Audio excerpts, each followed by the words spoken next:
Good evening, ladies and gentlemen. It's 6:02. This is the regular meeting of the WTCMUD1 Board of Directors. Since we do not currently have a sitting president or vice president, I'm going to start the meeting tonight. We will get everybody sworn in who needs to be sworn in. We'll go through some administrative procedures, and then whoever the board president is can take the helm, so to speak, and we can go from there. So first and foremost, we will call the roll. We have Ms. Jones, Ms. Dugo, Mr. Flores, Ms. Fogg, Here. and Mr. Avila. Here. Is the accent on the I? Avila. Avila. Yep. Okay. And Mr. Avila. So we do have a quorum present. First and foremost, those directors who were elected and re-elected on November 8th, in front of you, you have a statement of elected officer and oath of elected officer. So we're just going to do a little repeat after me, follow along, and we'll get y'all sworn in. Then I'm going to notarize your oaths, and I'm also going to take your statements as well. We're going to get those filed with the Secretary of State. We'll get file stamped copies stored in the district's records, and if you wish to have a copy of those, we will remit a copy back to you. So, let's see, Ms. Jones, Mr. Flores, Mr. Avila, if you will repeat after me. I state your name. Fenoy Avila. Do solemnly swear or affirm Solemnly swear or affirm that I will faithfully execute that I will faithfully execute the duties of the office of Director the duties of the office of Director, of Williamson Travis County's Municipal Utility District Number 1 Williamson Travis County Municipal District Number 1 of the state of Texas, of the state of Texas, and will to the best of my ability preserve, to the best of my ability to preserve, protect, and defend protect, and defend the Constitution and laws of the United States the Constitution and laws of the United States and of this state, and of this state, so help me God. so help me God. All right, if you will sign where it says signature of officers and send those down to me, please. Sorry, say that again. Where? Here? Yes, sir. Right there. And then be sure to fill in your name right there where it says I, and then the office of is Director. Thank you.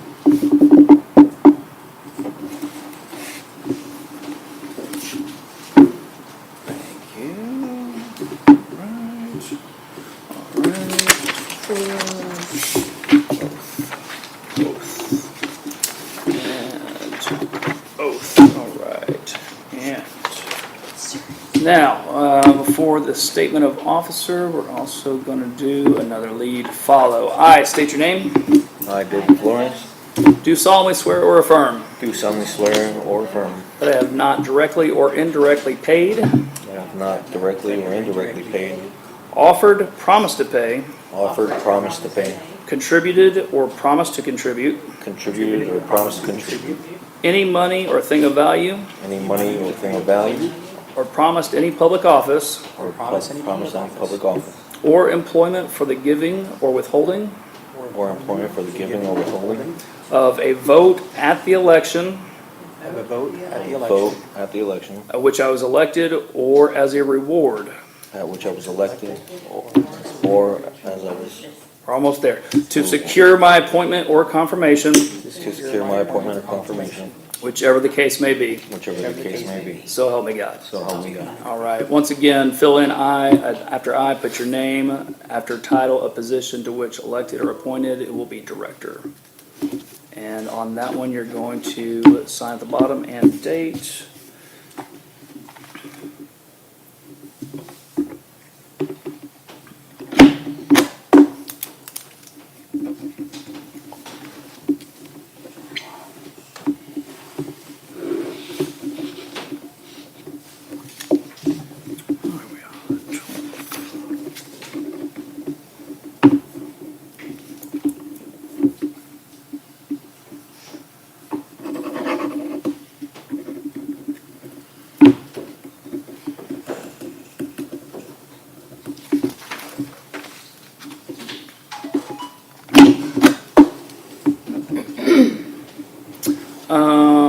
We're just going to go ahead and take care of this paperwork, y'all. Bear with me.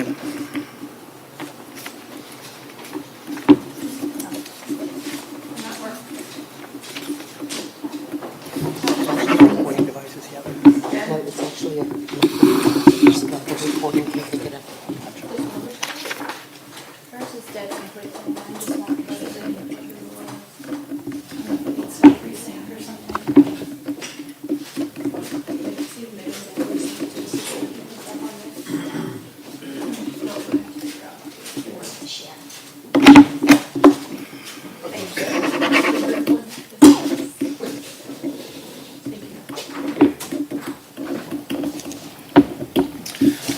Alright, let's see, I've got 3 oaths, 2 statements, make that 3 statements.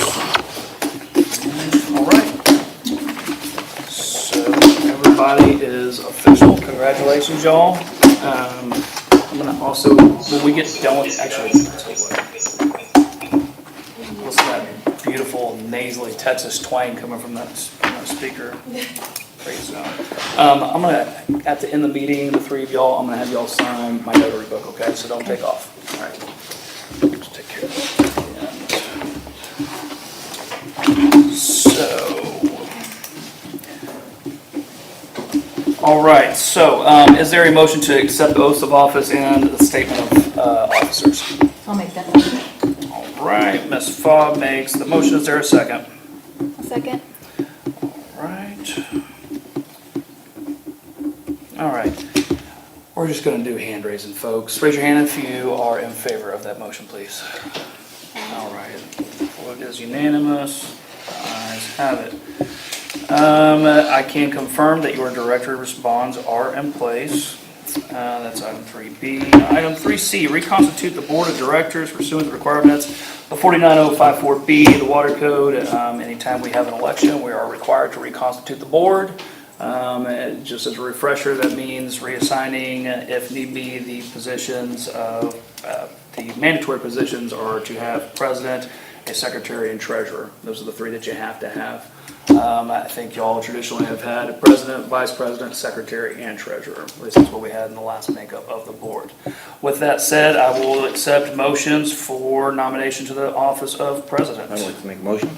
All right, Mr. Flores, hold on just a second, Mr. Flores. I need better notepaper. Let's see. All right, Mr. Flores, what is your motion? I'd like to make the motion that we make Linda Riker-Fobb president of WTCMUD #1 board.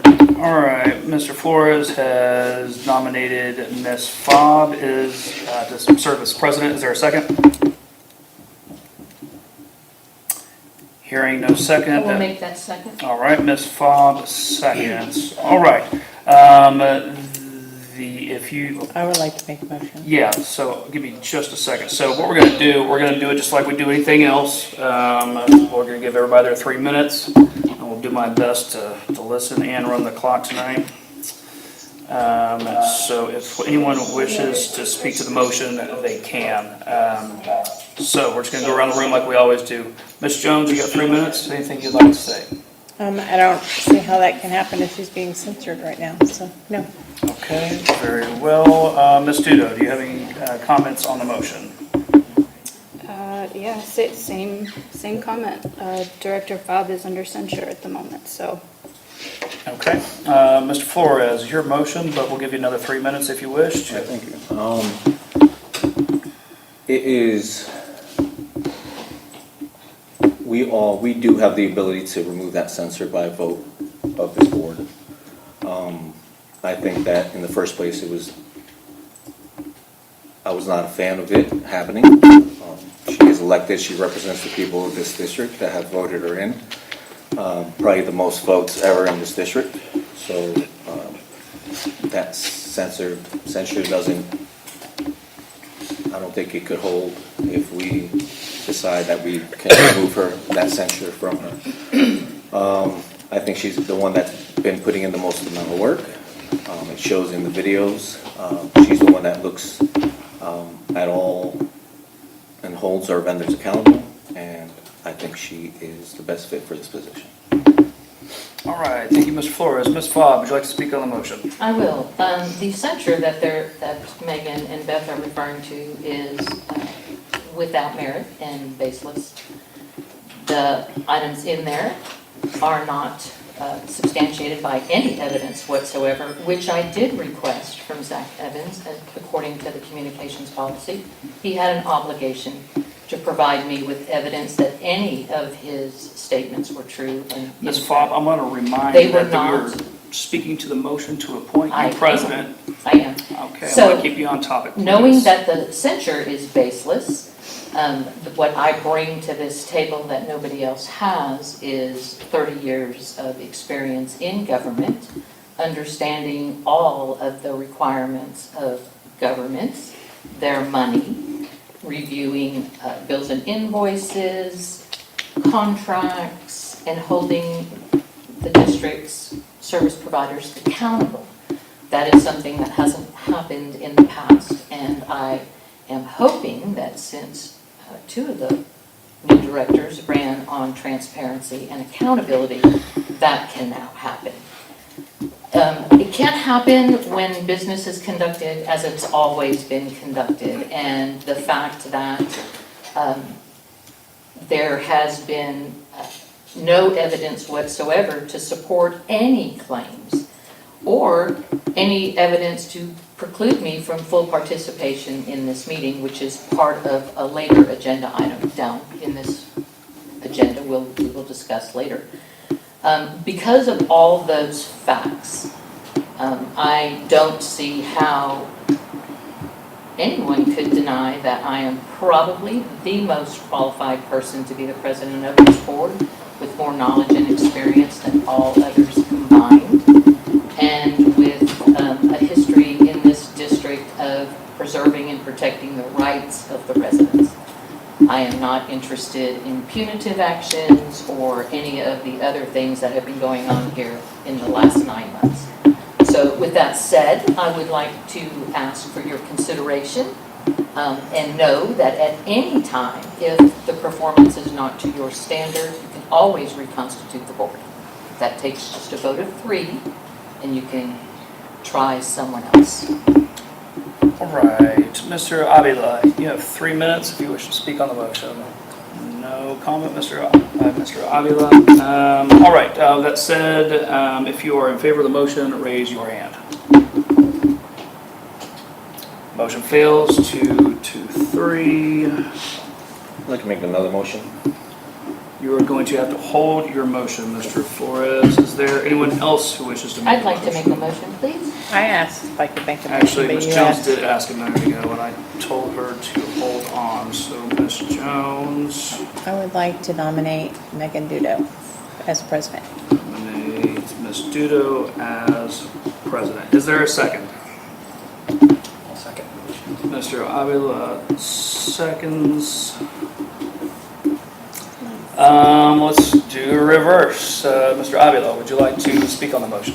No, okay. Ms. Fobb, would you like to speak on the motion? Yes, I am going to speak on the motion. I think that that is a horrible choice, and the reason is for conflicts of interest.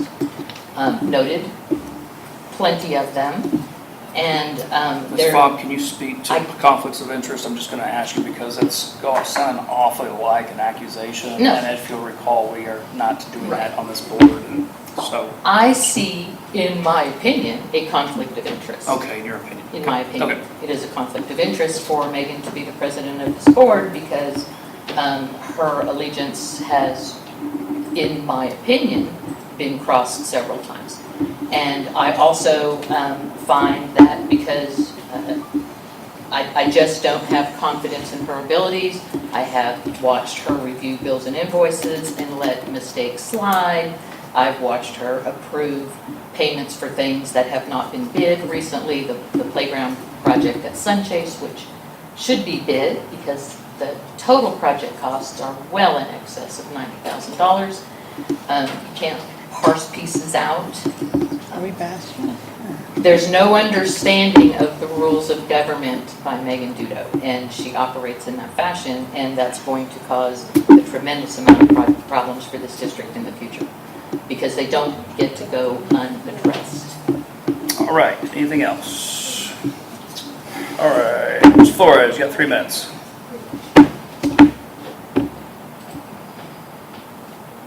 Mr. Flores choosing not to take his 3 No, minutes. I'm going to take my 3 minutes. I'm just thinking on what to say. That's appropriate. You can start that clock, Mr. Evans. I'm adjustment, just hold on. Thank you. So, I don't think Megan is the best choice.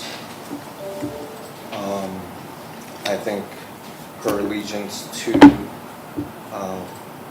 the past president and her interests in this neighborhood are not for everybody in this neighborhood. I think she has a lot of preferences in her section, in her area. And I think that her bread and butter and her thing that's dearest to her is the parks. I think that she's going to spend tremendous amounts of money on the parks, where our infrastructure, and we're here for water, is key. It's the most important thing. To go ahead and vote for numerous things that are very questionable in the past, in my opinion, or I wouldn't have voted for them. She has voted for them. She's shown that she doesn't have the backbone to stand up for her beliefs, where she, you can see it in meeting videos that she has times that she has questioned things, but she still went ahead and voted on things. So to me, that just doesn't show a strong president.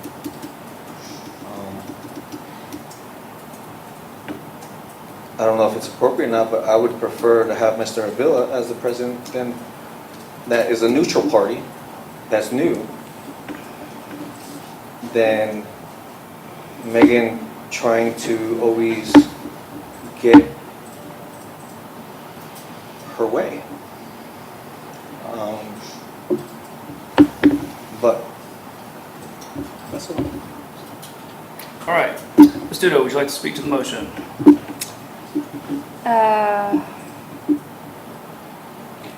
No, I mean, I heard a whole lot of accusations there, and, you know, you always talk about the importance of having evidence to back up your accusations. Those were just a whole lot of opinions. I didn't hear a single shred of evidence for anything that you said. So, I'd be honored to serve this board as president if the board elects me. That's all I have to say. Thank you, Ms. Dudo, and Ms. Jones. Sure. I think that Megan is very ethical. I think she has been well-centered with everybody that we work with, including trying to get along with people on the board as long as she could. I think that what she has written, what she has done, what she has given to the people of this district is probably more than what we've had in a long time. There's a lot of people that have given, but not in a lot of areas. She gives her heart, she gives her soul, and she gives it not just to us, but to the employees that work for us as well. I think she'd be fantastic, and it would be nice to have a good standing with everybody. All right, thank you, Ms. Jones. All right, if you're in favor of the motion, raise your hand. And I would presume that Ms. Fobb and Mr. Flores are no's. Raise your hand. No. All right, the motion passes 3-2. Ms. Dudo, congratulations. You have been appointed president of the board of directors. Let's see. David, no.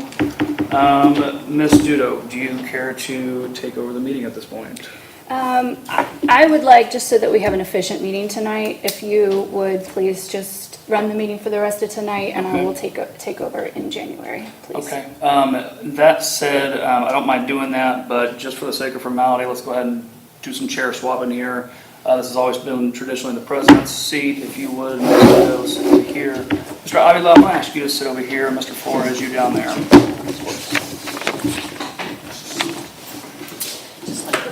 Yeah. one more over here, Mr. Allen. There.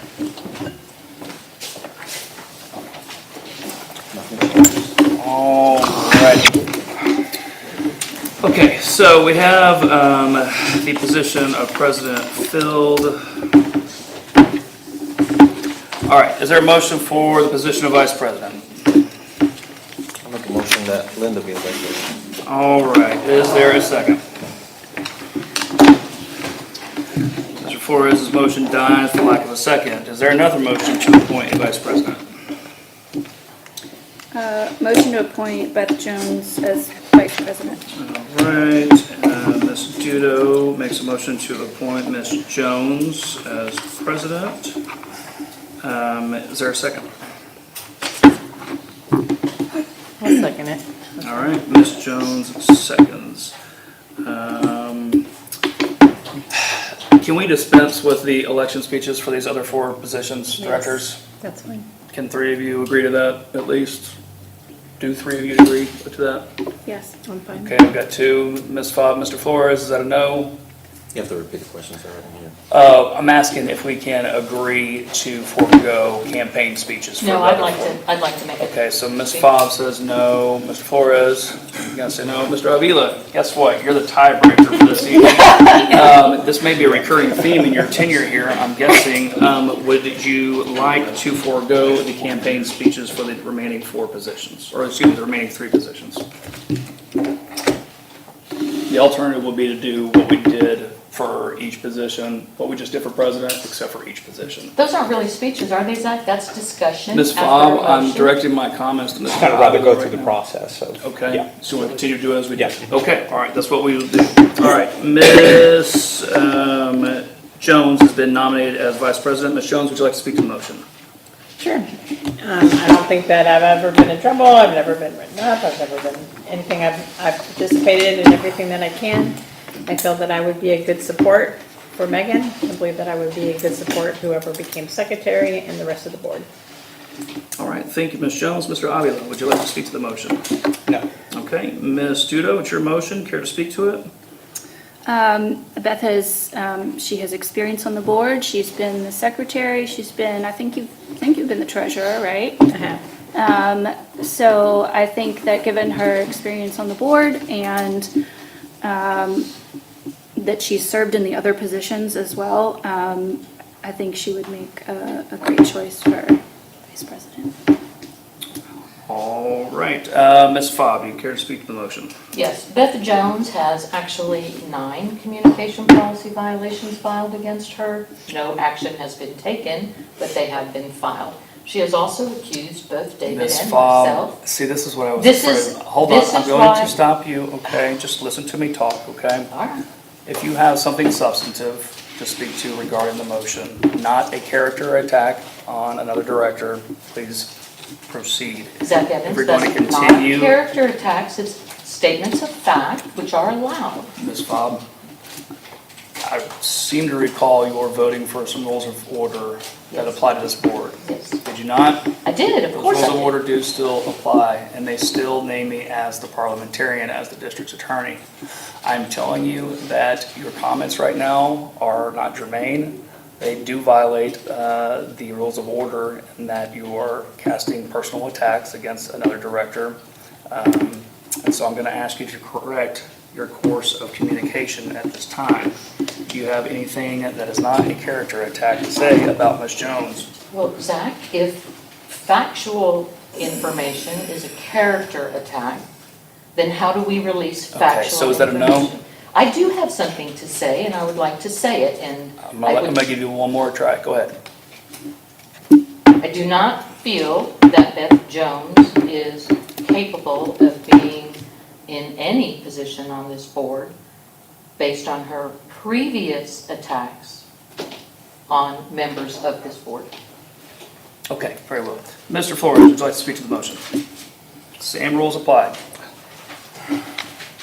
Well, it feels like anything I say, well, anything Linda says gets shut down, so I'm afraid that if I say something, I'm going to shut down. I think that if Beth is nominated as the vice president, we're just back to square one, where it's just monopolized and it's not balanced. We need balance on this board.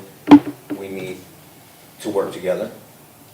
And to me, if you have Megan and Beth as president, vice president, you're just sliding to one side again. I think if we nominate somebody else, it would be the best interest of this district to get things done and not have it monopolized again. That's it. All right, thank you, Ms. Flores. All right, all those in favor for nominating Ms. Jones as vice president, please raise your hand. All right, all those opposed? All right, that motion fails by a vote of 2-3. Is I'd like to there make a a motion. second motion? Mr. Flores, hold on just a second. Criteria. Mr. Flores, what's your motion? I'd like to motion that Mr. Avila be nominated as the vice president.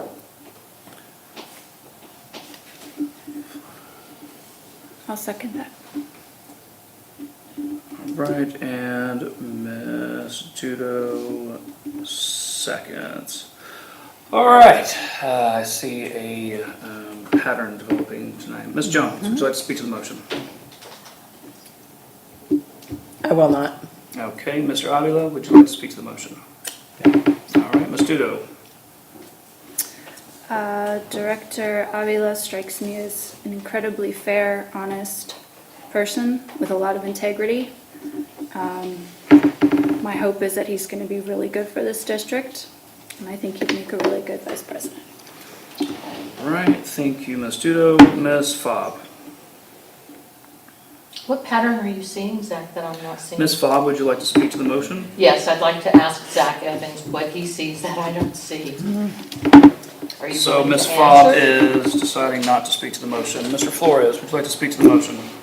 I would have to agree with Megan. I think he will be fair. And I look forward to working with him and that's it. So yeah, that's it. Okay.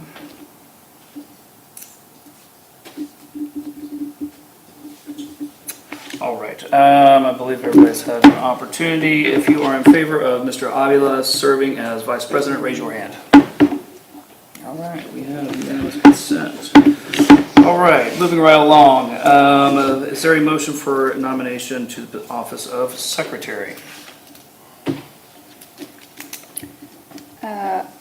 I'll motion to nominate Beth Jones as secretary. All right, Ms. Dudo has nominated Ms. Jones to serve as secretary. Is there a second on that motion? I'll second the motion. Mr. Avila seconds the motion. Mr. Flores, would you just like to speak to the motion?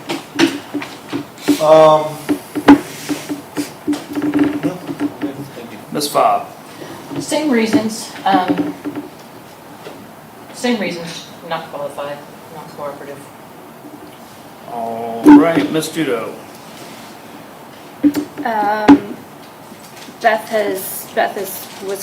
Was the secretary, leading up until this month. She's done a great job. She fulfills all the duties of a secretary, without any issue that I've observed. All right, very well. Mr. Avila, would you like to speak to the motion, sir? Nope. Ms. Jones, do you care to speak to the motion? No. All right. If you are in favor of Ms. Jones being nominated as secretary, raise your hand. All right, all those opposed? All right, the motion passes, 4-1. And finally,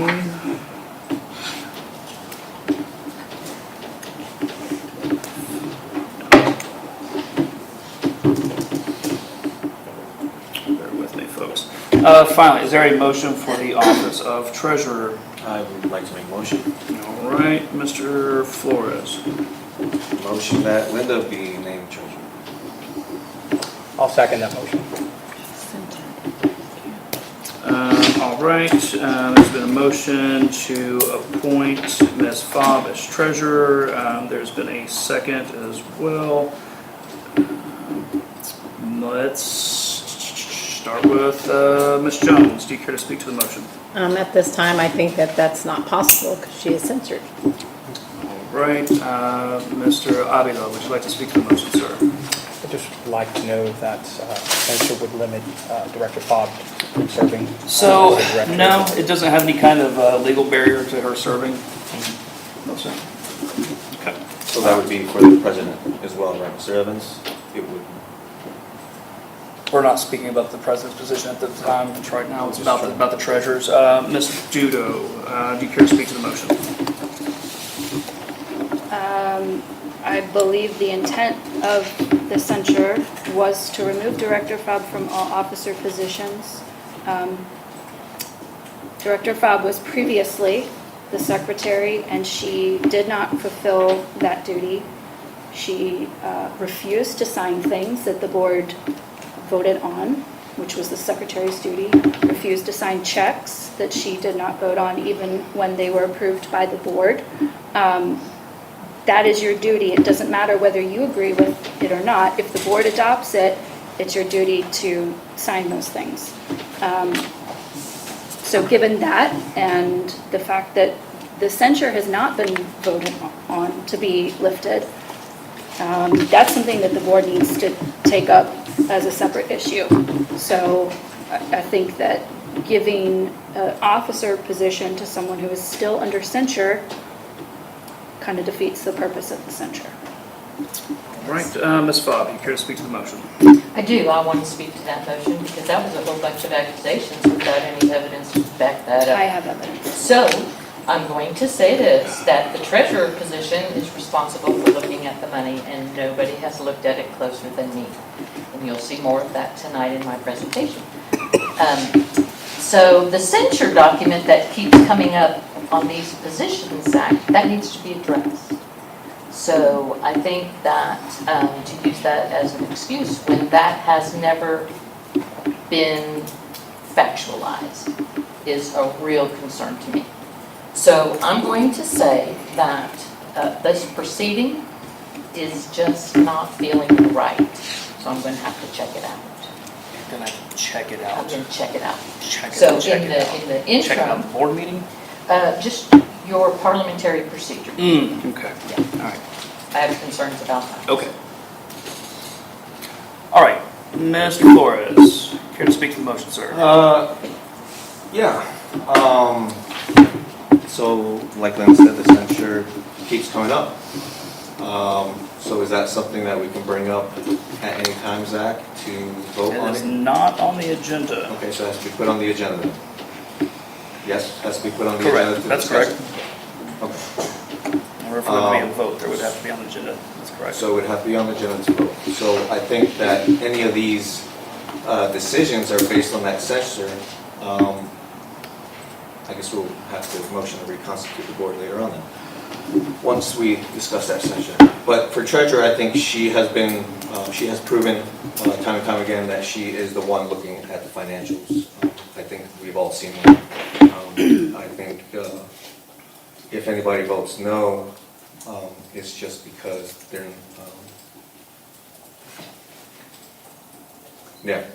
she looks over the financials better than anybody else, so I'll just stick with that. All right. All directors having had a chance to address the board, raise your hand if you're in favor of appointing. Can I comment on? It's your on motion, this? absolutely. Yeah, okay. Yes, sir. So I just kind of want to. Actually, it's my motion, Zach. Oh, I'm by the sorry. way. I'm sorry, Mr. Flores. I'm sorry, Can I make did I another skip motion this that into the Mr. table? Avila gets to speak another 3 minutes? Hold on. Did y'all speak? Did we do this? You way? did, yes, Sorry, sir. I got, just make sure I didn't lose track. Okay, all right, Mr. Avila, go ahead. I'm sorry.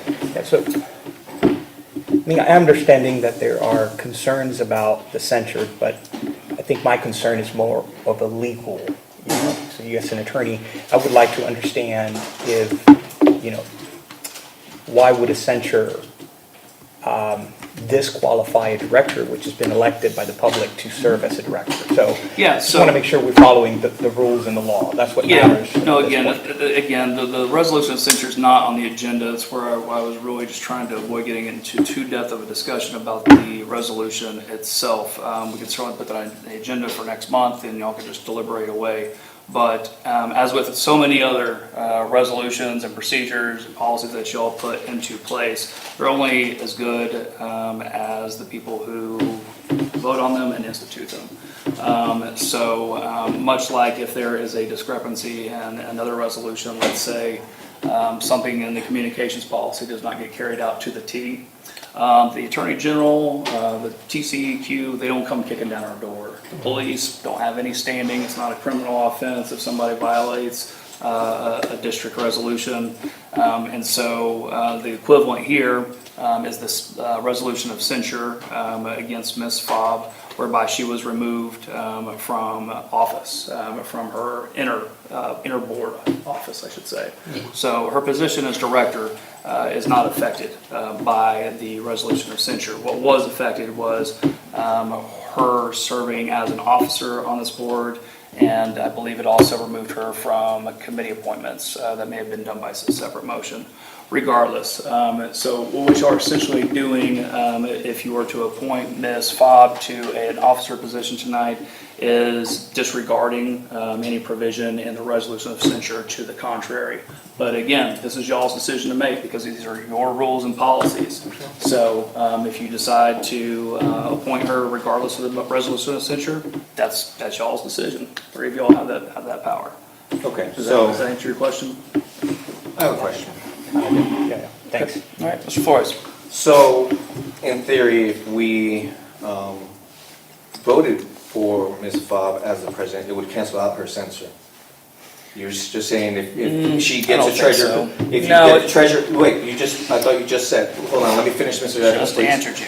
Okay, let me finish my statement. I thought you just said that if she was nominated for a position, that it would get rid of that censure. That part of it. That part of it, correct. So if she was voted as the president, wouldn't that get rid of that part of it? Yeah, the same way as if she were appointed to any other office, like I just said. Correct. So to me, But we're not speaking about the office of president, Mr. Flores. I'm going to bring you back to That's the fine, topic. okay. Treasurer. I was just trying to. Okay, Can't all right. we have Everybody's two- spoken is- on it. Can't there be two jobs? Can't one person take two jobs? Absolutely. Thank you. Absolutely. you'd like There's a finance. motion on the table to appoint Ms. Fobb as treasurer. Everybody has spoken on that motion. Can I make a We're not motion? going to speak again. Let's get this vote out of the way. If you've got another motion after that, we'll It come is right back. regarding this motion. Okay, go ahead. I'd like to make a motion to give me another 3 minutes to discuss this topic. Okay, that's not going to happen, Mr. Flores. You've already had your 3 minutes. But it takes a board vote to. I just told you. In the past, what I've heard in the meetings is that it takes a board vote of 3 to give me more time. And I'm asking for more time. Okay, all right. If you are in favor, give Mr. Flores another Can I 3 get a minutes to second? speak of this. Actually, let me back up. Sorry, because Mr. Avila seconded the motion, so we've got a live vote. So actually, I'm not going to let you withdraw your motion. We're going to vote on this, and then we can back up. Thank you. If you are in favor of Ms. Fobb serving as treasurer, raise your hand. Okay, the ayes have it, 3-2. And if you are opposed, please raise your hand. Okay, and the noes, Ms. Studo and Ms. Jones. All right, we have a slate of officers, ladies and gentlemen, at long last. As we've discussed before, anytime you have a change in your tax rate, your consultants, your officers' positions, etc., we have to update your district registration form with the Texas Commission on Environmental Quality. Can I get a motion to have McGinnis Lockridge do I have a that for question, you Mr. as your Evans. designated? Just a second. Is there a motion to have McGinnis Lockridge file the district registration form on behalf of the district? I so move. Okay, Ms. Studo moves. Is there a second? Ms. Jones, I'll second that, please. let's just keep this agenda rolling. All right. Is there any discussion on filing? I think if you had a question about this particular item, now would be the time, Mr. Flores. Mr. Evans was about the previous item, but you moved on already. So. Yes, we have. Okay. Does anybody wish to discuss filing of the district registration form? Okay. Raise your hand if you're in favor of filing this mandatory document. If you're what? In Mandatory favor of document. filing this mandatory document with the Texas Commission on Environmental Quality. I need to know a little bit more about what the form is about. Yes, sir. Before I vote on Sure. this. So the district registration form is document that's promulgated by the Texas Commission on Environmental Quality. It is a creature of statute. It comes out of Chapter 49 of the Water Code. And what it does, it's a public document that lays out the names, contact information of the district's officers. Officers include you as directors, also includes me as the district's attorney. It includes the district's general manager, engineering, basically the primary consultants. And so, and like I said earlier, it has also each of the directors' terms of office. So anytime you reconstitute the board of directors like y'all just did, you have to update the district registration form. It's not optional, it's obligatory, but we bring it forward to board meetings and put it on the agenda. So there's a public record that y'all reviewed it, that y'all are aware of it, and that y'all did direct your legal counsel to file it for you. Gotcha. And it is required by law to do that? Yes, sir. Okay. So again, maybe perhaps a little redundant to discuss it publicly because it's an obligation. Right.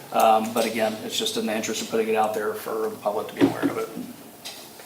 Okay. I have a question. Mr. Flores. So we had a motion, we had a second, correct? Yes, Okay, can I start discussion? that's what we're doing right now. Okay, so I'd like to say something. We've got 3 minutes. Thank you. I feel like we're being rushed. Okay, this is Hold on, I'm talking to specifically Mr. on the topic of the I'm- district registration form. This is about the district Okay, registration. all right, we'll find out.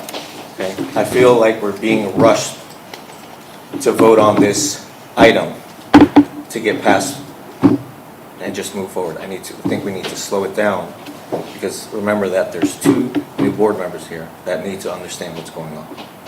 Would you like So, some more discussion about the district registration form? I can answer more questions. I Has to think, be done. I think if we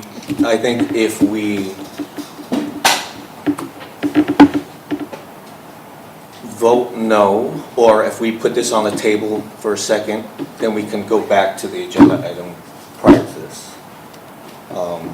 So I just feel like we're being rushed through this. Okay, does anybody else wish to speak to the filing of the district registration form? It's something that needs to be done, and it needs to be completed pretty quick, so I I'm mean, kind of I would like confused to hear on. from Director Fobb or the other directors, why do you think that's something that's required by law to be filed, that we shouldn't move to file that? I agree in filing it. We have to file it. But I believe that we're being rushed to do it so we can just constitute the board, be done, and move forward. I think there's still a lot of discussion to the prior, What do you want to talk about? Let's talk about Ms. it. Jones, Ms. Flores, there's the floor. Actually, I take that back. This is actually Mr. Avila's 3 minutes that we're on. Mr. Flores already spoke. You already spoke. Are you done? We can vote to have more time. Mr. Evans would like to rush out of this room and get home. I get it. So would we all. But we, as directors, can vote for more time. Yeah, I don't know if I agree with that, if we want to get involved in that. I just want to know, why shouldn't we move forward to file a document that's required by law and do it, you know what I mean? We should. So I think it's very clear for me that I agree that she, she's elected as president, secretary, and treasurer, so I don't think nothing is going to change the agenda tonight, whether, we move forward or not. I think That's fine. I agree. I agree. I agree with Hanoi. I don't think anything is going to change tonight. I think the future looks promising, but tonight is pretty well written in stone. And you're right, that required filing is a required document. Why we're even taking a vote on it is beyond me, other than for the record. So go ahead and file your documents. Huh? All right, anybody else? Raise your hand if you're in favor of filing the document, please. Thank you. All right. Update appointments to district committees. My understanding is that traditionally your board president has been the one to appoint district committees. Ms. Dudo, do you have nominations tonight? Or excuse me, do you have appointments tonight? Excuse me. I do. We can either pass them out tonight, or I can just send an email, whichever you think is. That is your option. Whichever you prefer.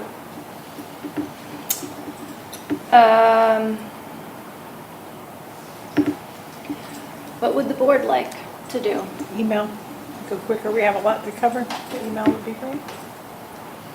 I would Mr. Otto? like to say it publicly so that people can hear it in this district and have a record of it. Okay, that's fine. I'm gonna weigh in real quick. I would like them to be made public, and I would like them open for discussion. Okay, Mr. Avila. So the option is to basically discuss them tonight. Is that what we're talking about here? Yes, that's the long and short of it. Yep, and And we would have to go one by one? Is that the? that's the way we're doing it. Again, traditionally, my understanding is that the board president has made those appointments. If y'all want to break from tradition, that's your business. But if the president's going to make those appointments, I would submit to you, would probably move us along to get it done. If y'all want to come back next month and debate all night about the committee appointments, it's your business, but we do have a lot on the agenda.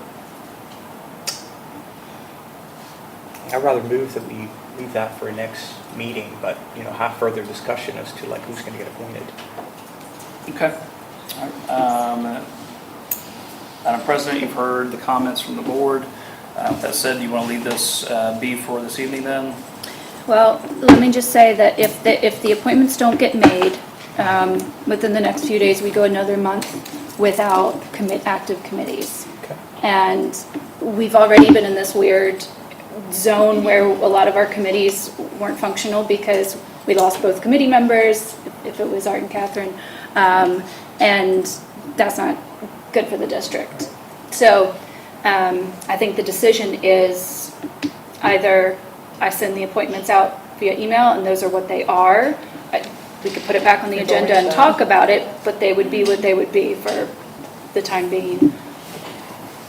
I would also submit to the board that y'all do need your committees. Y'all are a pretty committee reliant board, so to speak. It does make sense to go ahead and put them in place. Again, y'all can put anything on your future agendas that you want. You can debate these committees to death. That's up to y'all. But it sounded to me like there's a preference to move forward. Is that your preference, Madam President? Given what we have on the agenda tonight, yes, that is my preference, but I didn't want anyone to feel like I was just, making the decision outside of the meeting. Okay. All right. So with all that said, Ms. Dudo will make committee appointments. I'll distribute those to the board should I get them before the next meeting. And then again, if y'all want to deliberate committee assignments at the next meeting, y'all can do so with the appropriate agenda item. Okay. All right. Moving right along. Citizens communication. Do we have anybody signed up to speak? I did, but in deference to the clock, and y'all already blown 45 minutes, I'm going to pass. Okay. Very well. Anybody else? Yes, I'm gonna be Sarah. Sarah's the only other person. Okay, Ms. Teal, you have 2 minutes. Director Flores, I would like to offer my sincerest congratulations on your overwhelming victory at the polls. You combated one of the dirtiest campaigns that I have ever seen by striking back with integrity and hard work. You have knocked more doors and talked to more neighbors in this district that I can ever imagine personally having the courage to undertake. The lies told about you and our community would have destroyed a normal family, but yours drew together to support you, and that is truly an amazing thing from my perspective.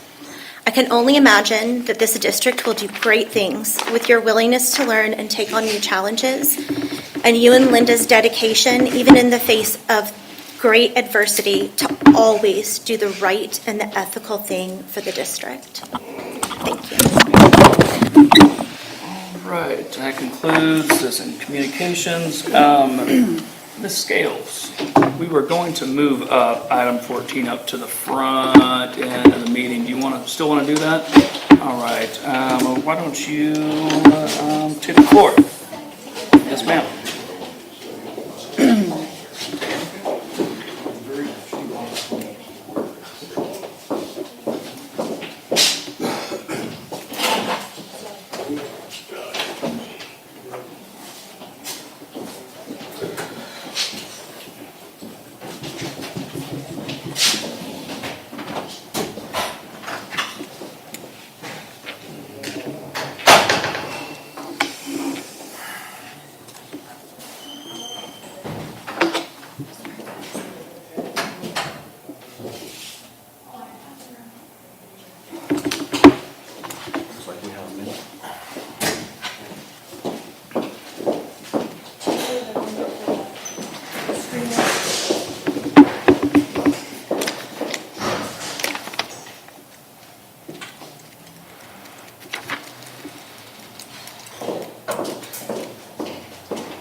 agenda.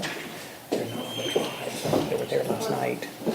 What happened? Or what's missing? The actual copy of the agenda. Go to the district webpage. Yeah, because they were actually in the Share with me if you want. Yeah. Thanks. Doing this, I'm gonna go ahead and start having this sign.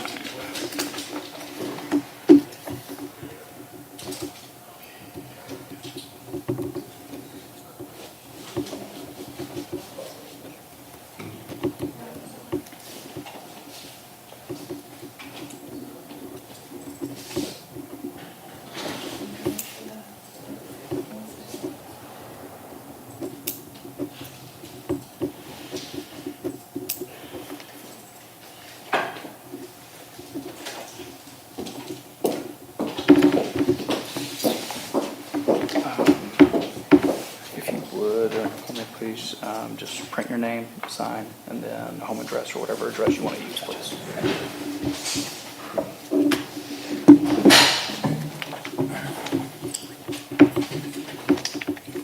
Say prayers.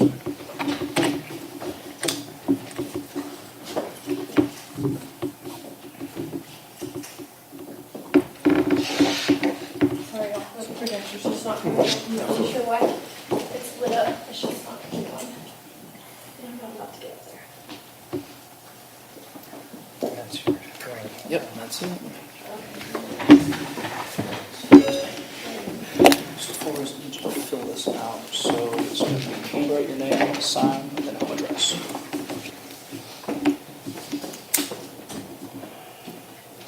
Hold on, I can see both. Take the roll up.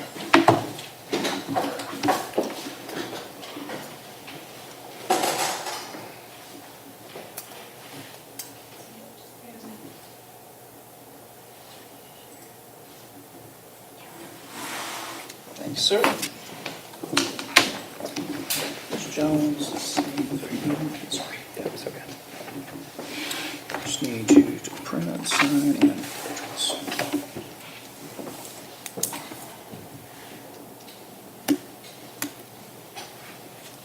You good with me going ahead? Please, all by all means. So, we do our MS4 presentation every year at usually our December meeting.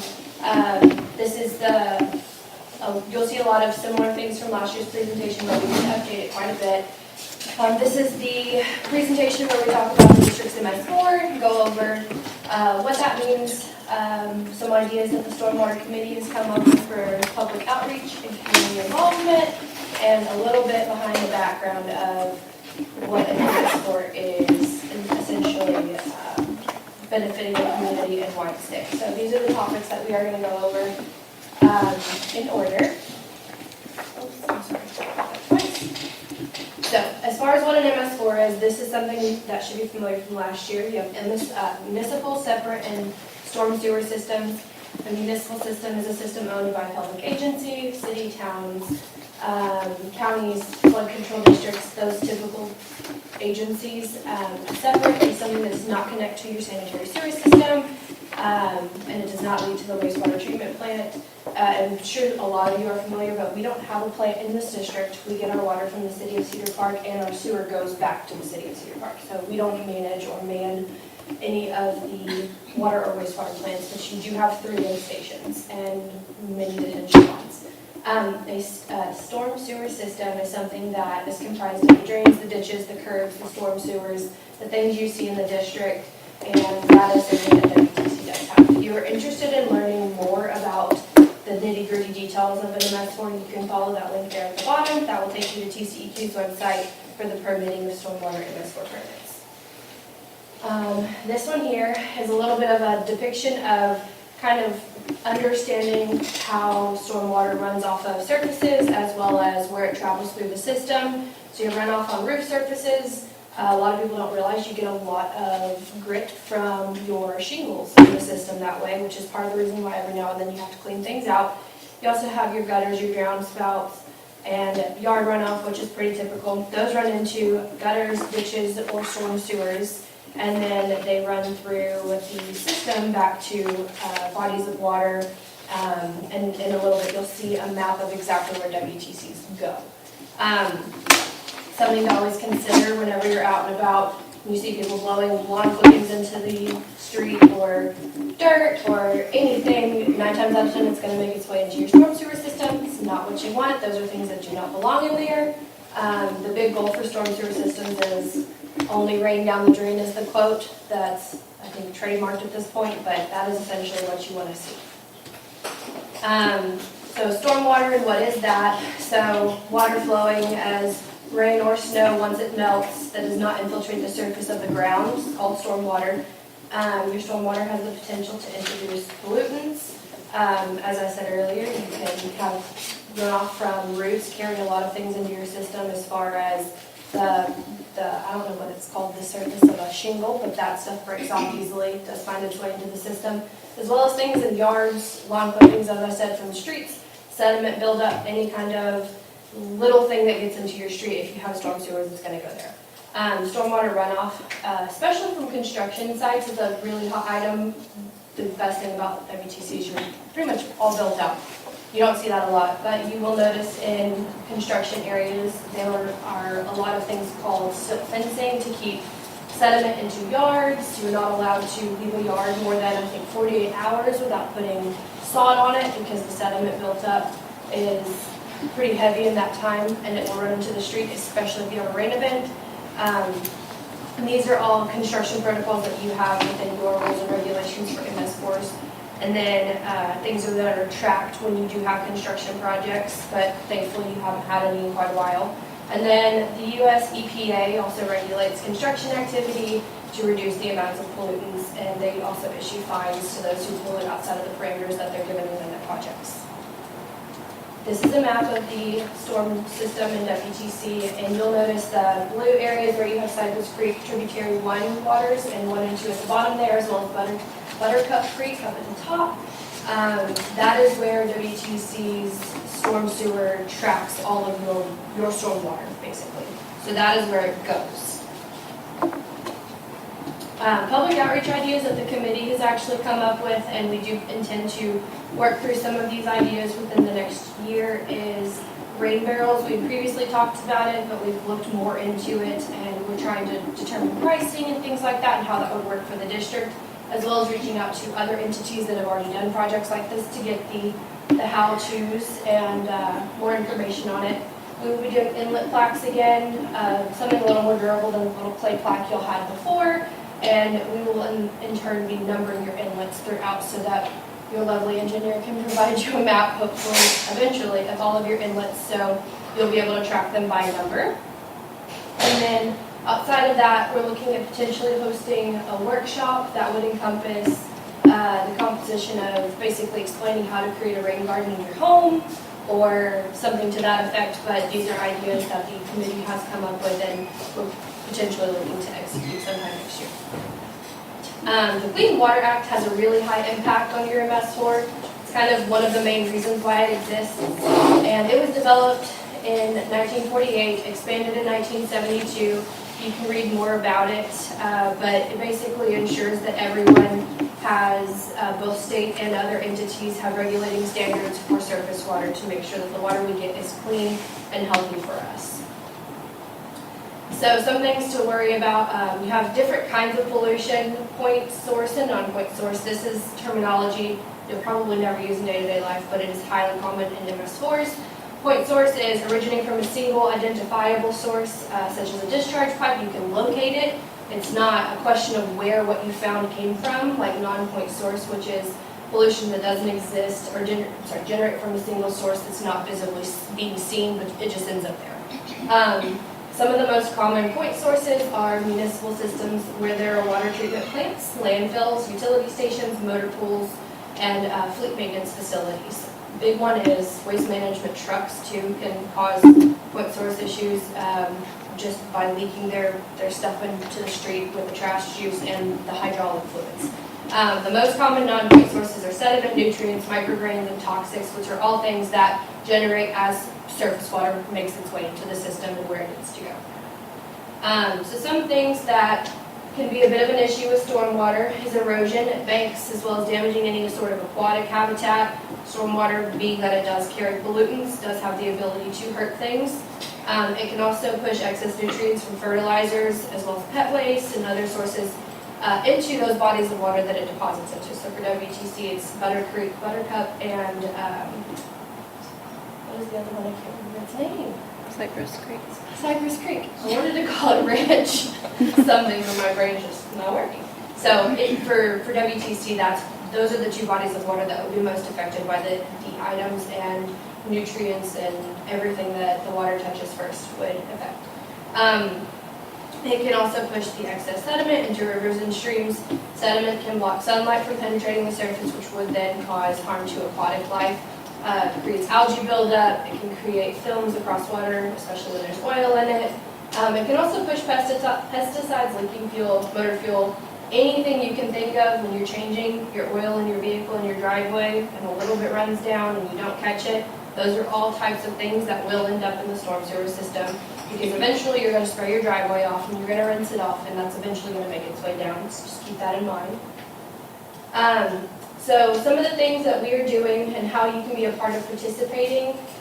One, the MS4 permit was obtained by the district, issued by TCEQ, requires specific regulations as well as communicating this information to the public, which is why we do this training every year. We track all pond work that is performed in the district and annually submit a detailed report to TCEQ in the annual report to show what has been done. We also plan to host workshops, which is not something that's been done in the past. Previously in the past, we've done coloring books and other public outreach items, and this year we hope to do things differently. And then we also hold this annual meeting every year where this presentation is given to the public, and we hope that this information is something you'll carry from this meeting forward. If you're curious about where and how to find the rules that are enforced for water, wastewater, and drainage systems, it's on page 21, section 7.03, also found at the link right there to the left underneath the first paragraph on the district website. These rules and regulations that the district has put in place is to protect your water runoff and things like that. If you happen to see somebody doing something that you know is considered an illicit discharge, which is allowing anything to go in the storm sewer that's not rainwater, you are more than welcome to report it to us at Infomark, and we'll investigate it, find out if it's legit, potentially issue a letter, and move forward from there. Some expected benefits are really and truly the most for all is district water quality for all is good. That is our hope. We hope to never have issues with that. Again, something that's kind of out of our hands is the potable water that we do get from Cedar Park, but having clean streets and a clean district helps make sure that your water systems are clean. You have lesser chance of having a flash flood if your water is properly distributed, as well as you having the ponds and the trickle channels and the depositing bodies of water. You want to have positive drainage in the roads. Your drinking water quality is better. Human life health is better in general against illness, as well as just overall community value. So you're not having horrible erosion at your banks, anything of the sort like that. All of your stormwater is properly routed. And then some additional for how you can get involved. Report all stormwater related issues, like I said, to Infomark. Under the contact us page on the website, there's a drop down for reporting an illicit discharge. It sends an email directly to Reese and myself. We encourage everybody to use that. Even if you just have questions, if somebody's doing something and you're not so sure, please let us know. And then relay anything information-wise that you've heard from this presentation that you don't feel like others know to carry the word around. And that is it. All right, thank you, Ms. Gills. All right, we're going to resume the agenda back where we were. Back to item number 5, director's fees and reimbursements review. Is there a motion to approve or anything else? I'd like to make a motion, please. All right, Ms. Fobb, what is your motion? My motion is that we hold the fees of office for Catherine Frankie, which included 2 phone calls to Andrew Edge, the attorney at McGinnis Lockridge, who in May was directed by a 4-1 vote to initiate litigation against 6 properties for violation of the deed. The fees of office that she has submitted in tonight's bills and invoices. Ms. Fobb, we're just looking for a motion, not a discussion. Oh, I'm sorry. That's my motion, to pull Catherine Frankie's fees of office request in tonight's bills and invoices. Can I get a second? Anybody wish to second that motion? Second that motion. Mr. Flores, all right. All right, we got a motion on the table to pull the fees of office for former Director Frankie. Any discussion? Mr. Flores? I'd like to hear more about it from Linda, why she feels that it should be pulled. All right, now will be the time to have the discussion, Ms. Fobb. As I said, the fees of office that she has submitted in tonight's bills includes an invoice on a statement that on November 4th, she instructed Andrew Edge to drop litigation against the resident on Mimosa Pass with the shipping container because he moved it.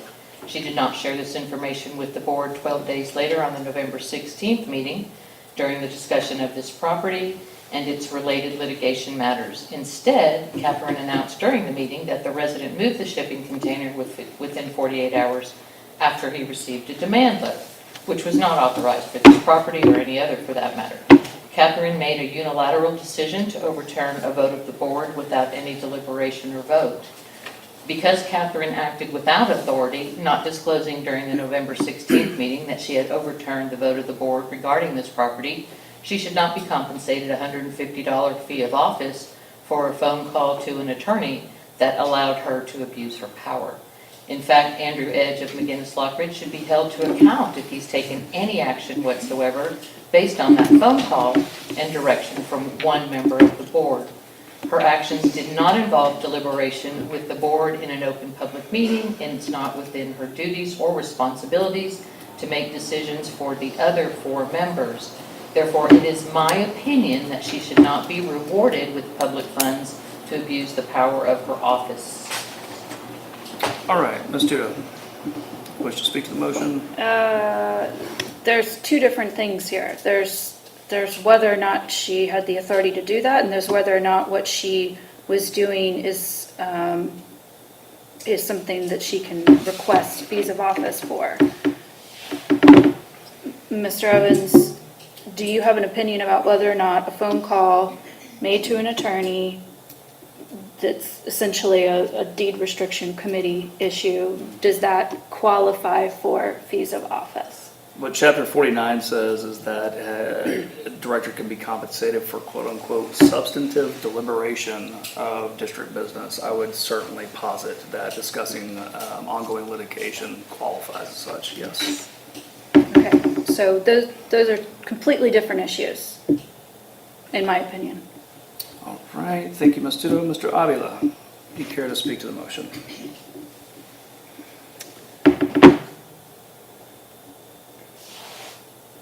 I mean, I agree that there's 2 separate issues, and I'm hearing from you that is, according to Chapter 49, that is totally okay, right? Yes, sir. And an elected official, I don't know why she wouldn't receive the money for something that she's done for the district when we've agreed to do that. So. Okay, thank you, Mr. Avila. Ms. Jones? I also am on the DRC. I also was on the call. Everything that she did was right. And being on the DRC committee, she's allowed to make phone calls and do her job, and she did. I'd like another 3 minutes, please. Right. If you would like to give Ms. Fobb 3 more minutes to discuss this matter, raise your hand. Okay, you have 3 more minutes. I'm not suggesting that the phone call doesn't warrant a fees of office, but what does it say to an elected official if we compensate them for overturning the board of a vote with a phone call, not with the vote of the board? And that's what she essentially did on that call, because she authorized the attorney to drop litigation against a property that the board voted be taken to litigation. She did it without a vote of the board, and she did not present it to the board 12 days later in the public meeting last month. She did it without any concurrence of the board. She made a unilateral decision. No member of the board and no committee is authorized to make decisions for the board, and certainly not overturn a vote. That's not actually true, as I know you know that. What part's not true, Zach? I couldn't, I'm not Beth, reading into either please. one of your conversations. No, it's DRC, it's All right, stuff so, that we're all right, not hold on. talking about in this So, meeting. all I'd right. like to deliberate with Beth because there's a I misunderstanding. understand that, and what I'm trying to clarify is whose dime we're on, Ms. Fobb. So right now, we're on yours, and we're gonna say we're at a minute and a half. Okay, so Beth, I understand that the DRC can talk to the attorney about matters under litigation, but the DRC does not have the authority, no committee has the authority to overturn a board vote. No committee has the authority to make decisions that expend district funds beyond their authorization. And the DRC has a $200 a month limit on what they can authorize outside of a board vote. And the only authority the DRC has is to hear appeals and decide appeals. That's it. No other authority, no other decisions can be made by a committee of 2 people. That's written into the rules, and it is how a board operates. Otherwise, we wouldn't need 5 members of the board. Everything would be handled by committee. It isn't. That's not how it works. Zach, I'm asking you to clarify for Beth the allowable limits of a committee as far as making decisions and overturning board votes. That's not all what really happened either. Question I could possibly even begin to address. I'm not I'm gonna not do gonna. it. You're not allowed to talk about.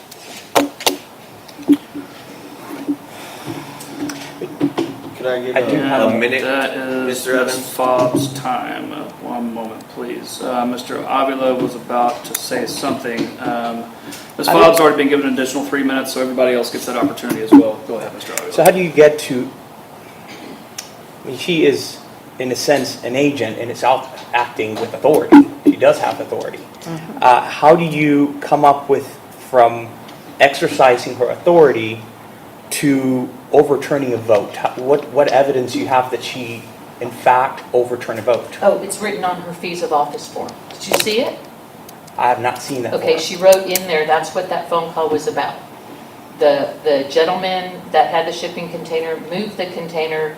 Andrew Edge, the attorney from McGinnis Lockridge, asked her to stop that's not the word on her form, I can show you the form, to suspend litigation, which is exactly what she did. But she was acting with authority. She can't overturn, the board voted to put litigation on that property. One member of the board cannot overturn the vote of another. That's not what happened, Zach. If Am I if allowed? something Well, different happened. Stop. We're on Mr. Avila's dime right now. He's got 2 minutes left.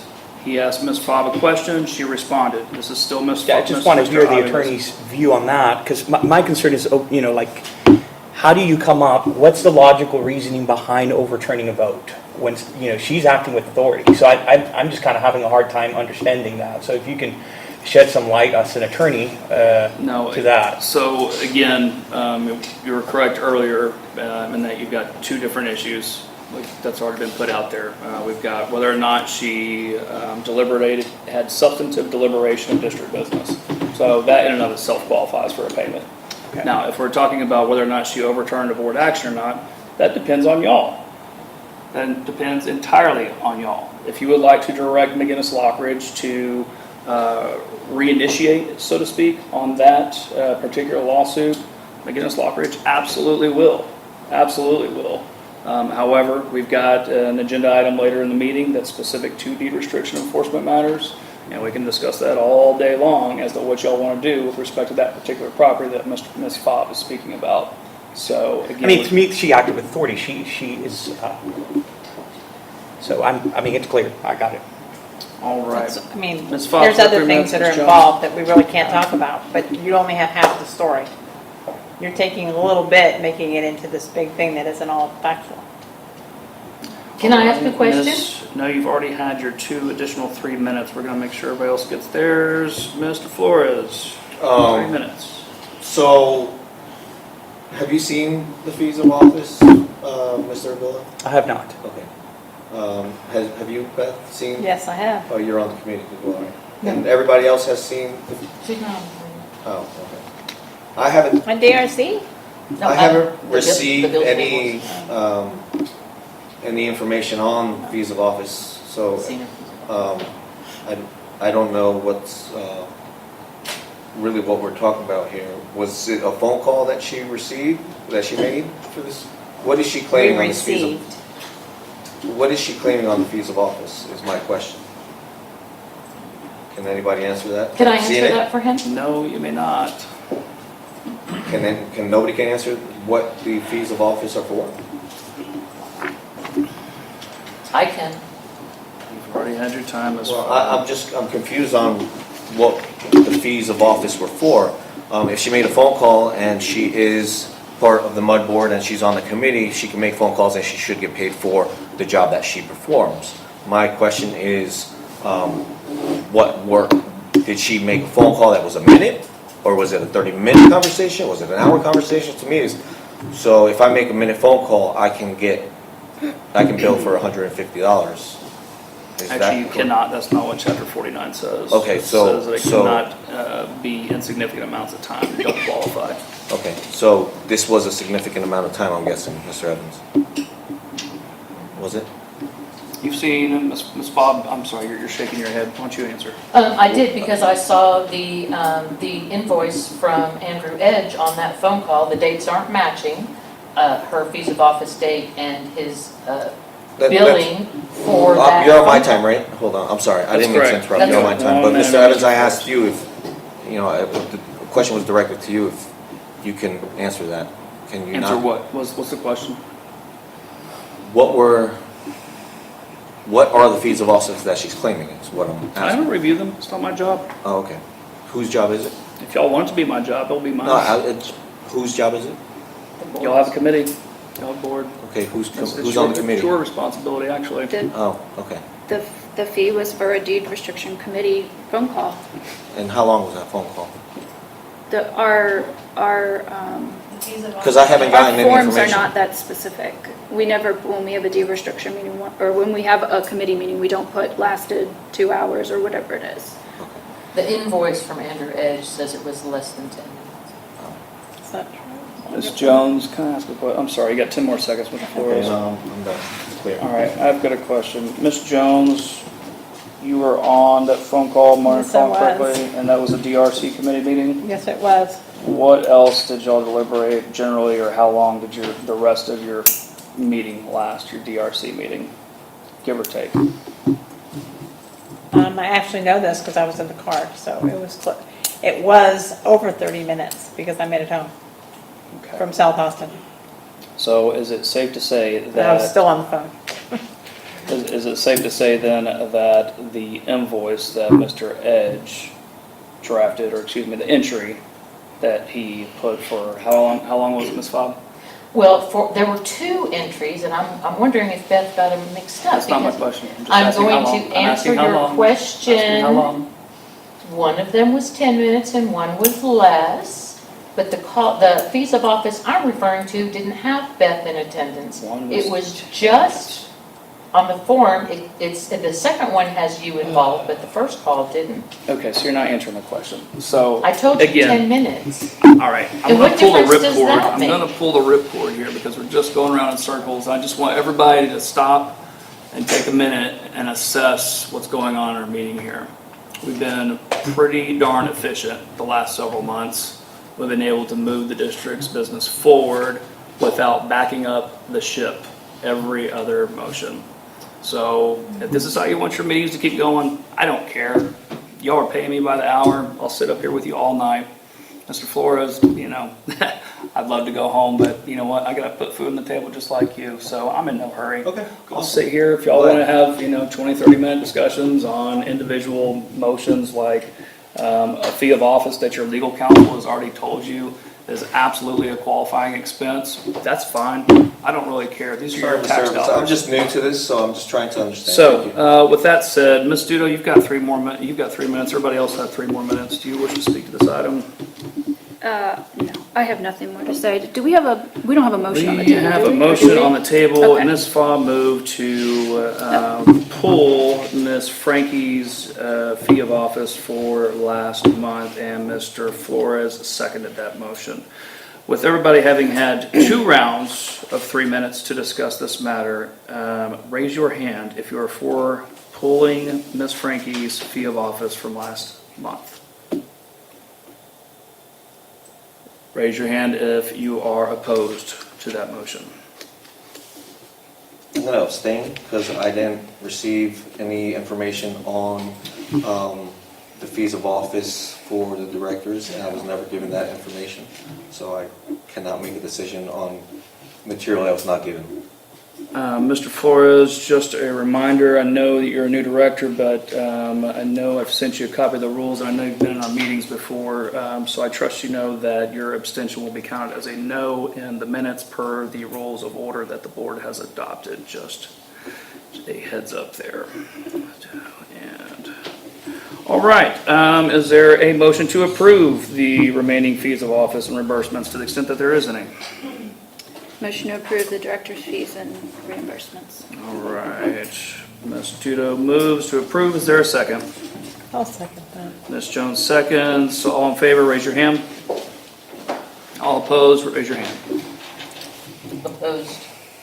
Okay, and, I'm going to abstain, Mr. Evans. okay, so you'll be because I was- counted again as a Hold on, I have nay to- vote. I have to give a So reason the why ayes I'm have it, Mr. 3-2. Go ahead, give I your have to reason. give a reason why I'm Yeah, give your reason. Thank you, sir. I'd like to get, I'm abstaining because I did not receive any information regarding the fees of office for the directors. So I don't want to make a decision with information I was not given. All right, very well. Item number 6, consent agenda. Is there a motion to approve the consent agenda?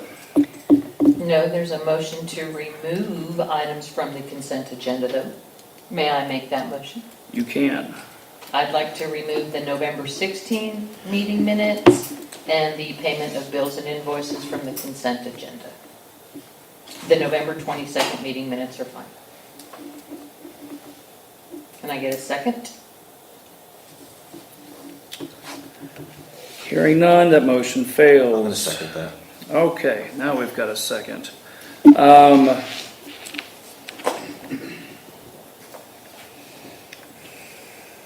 Mr. Flores, would you like to speak to the motion?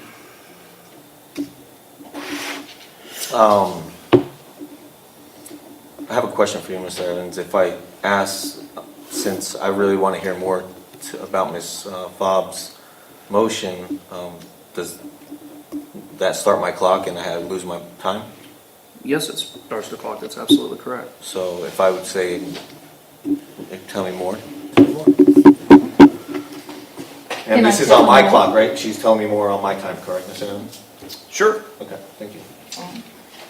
Like I said, the November 22nd minutes are fine, but the November 16th minutes need to be corrected to reflect that when Catherine Franke, when providing the status of the district's ongoing deed restriction enforcement efforts and related litigation matters, included the property on Mimosa Pass. She responded to a demand letter and moved the shipping container from the backyard. She went on to announce that the 18 properties discussed in the executive session in October were receiving demand letters. Zach Evans added that the rest of them are in various stages of demand letters.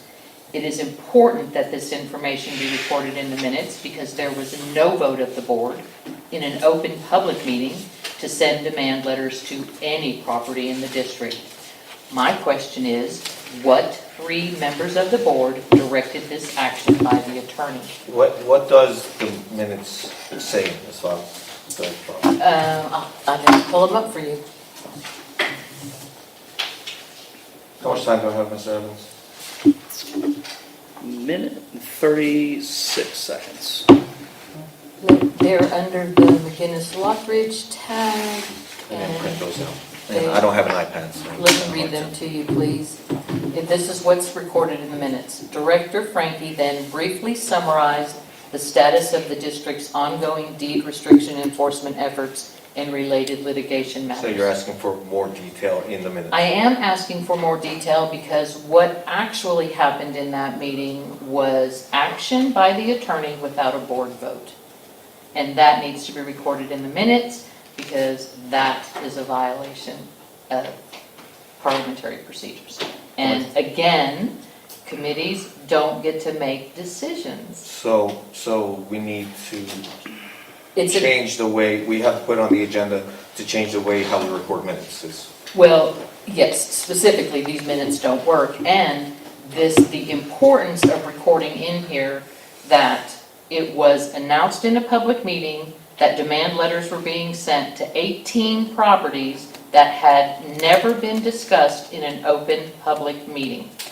I want that recorded in the minutes because that has, this is a permanent record, and those 18 people out there that are receiving demand letters need to see in what meeting that decision was made. That makes sense. They'll see that it was discussed, but they'll see there was no board vote to take action. I could understand why, because. Otherwise, they can look back at residents, 18 property owners. Your time, Mr. Flores. All right, Ms. Fobb, you got another 3 minutes. Keep going. That would be available to the 18 properties that are receiving demand letters from McGinnis Lockridge to look in the meeting minutes and say, what members of the board voted to send me these letters? And there is no vote of the board. It was done in a closed session. Those properties were discussed, and the decision had to have been made in that session, because when you came out of the executive session, which I am excluded from participating in, what's recorded in the October minutes is there was no decisions made and no vote taken. Yet last month she announces that those 18 properties that were discussed in the October 18, or the October meeting, those 18 properties were now receiving demand letters. And Zach followed up by saying that he didn't know how many were done yet, they were in progress, and what was it that you said? The rest of them are in various stages of demand letters. So 18 properties are having action taken against them by the board's attorney without the vote of the board. That's what I want recorded in the minutes. That is a grievance offense. And the minutes will help substantiate it. Now, I have documented these changes, and I have sent them forward as a correction, and Zach Evans has informed me that he will only correct minutes with a board vote, even when the mistakes are his. He'll only correct them with a board vote. So, my motion is... You don't have a motion, just... Oh, yeah, because I motioned to take it off. So, the minutes of November 16th do not accurately reflect what happened, and there are 18 properties now in the crosshairs of McGinnis Lockridge, and the bills and invoices on this package were not received until hours before the meeting. They're riddled with errors. There are the maintenance invoice from from Infomark this month has items that are covered in their base fee we're being charged for, 2 technicians being sent out on one replace a water meter. It's a one-person job, and we're being charged for it. It's in the base fee. Yes, sir, I'll answer your question.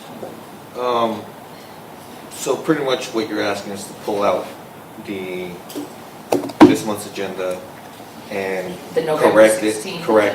Correct it, and then the board would have to vote to put those minutes in. Next month. Okay. And on the bills and invoices, I'm only asking that we hold Infomark's maintenance check for $27,822, hold the draw against McGinnis Lockridge retainer for all invoices dated 11/14. That's your time, Ms. Fobb. I need another 3 minutes, please. Can I get a vote?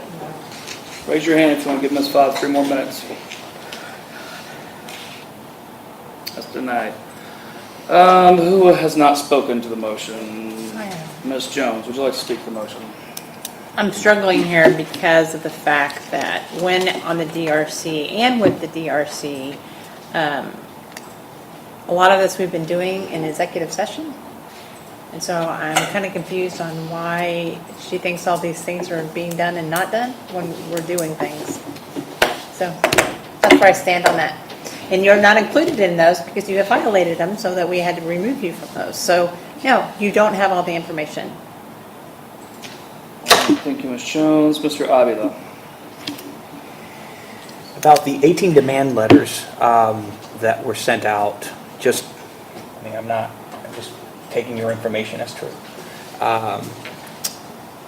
Can't those demand letters be decided in closed executive session They as an are. attorney? So question That's for a me. yeah, it's a legal question.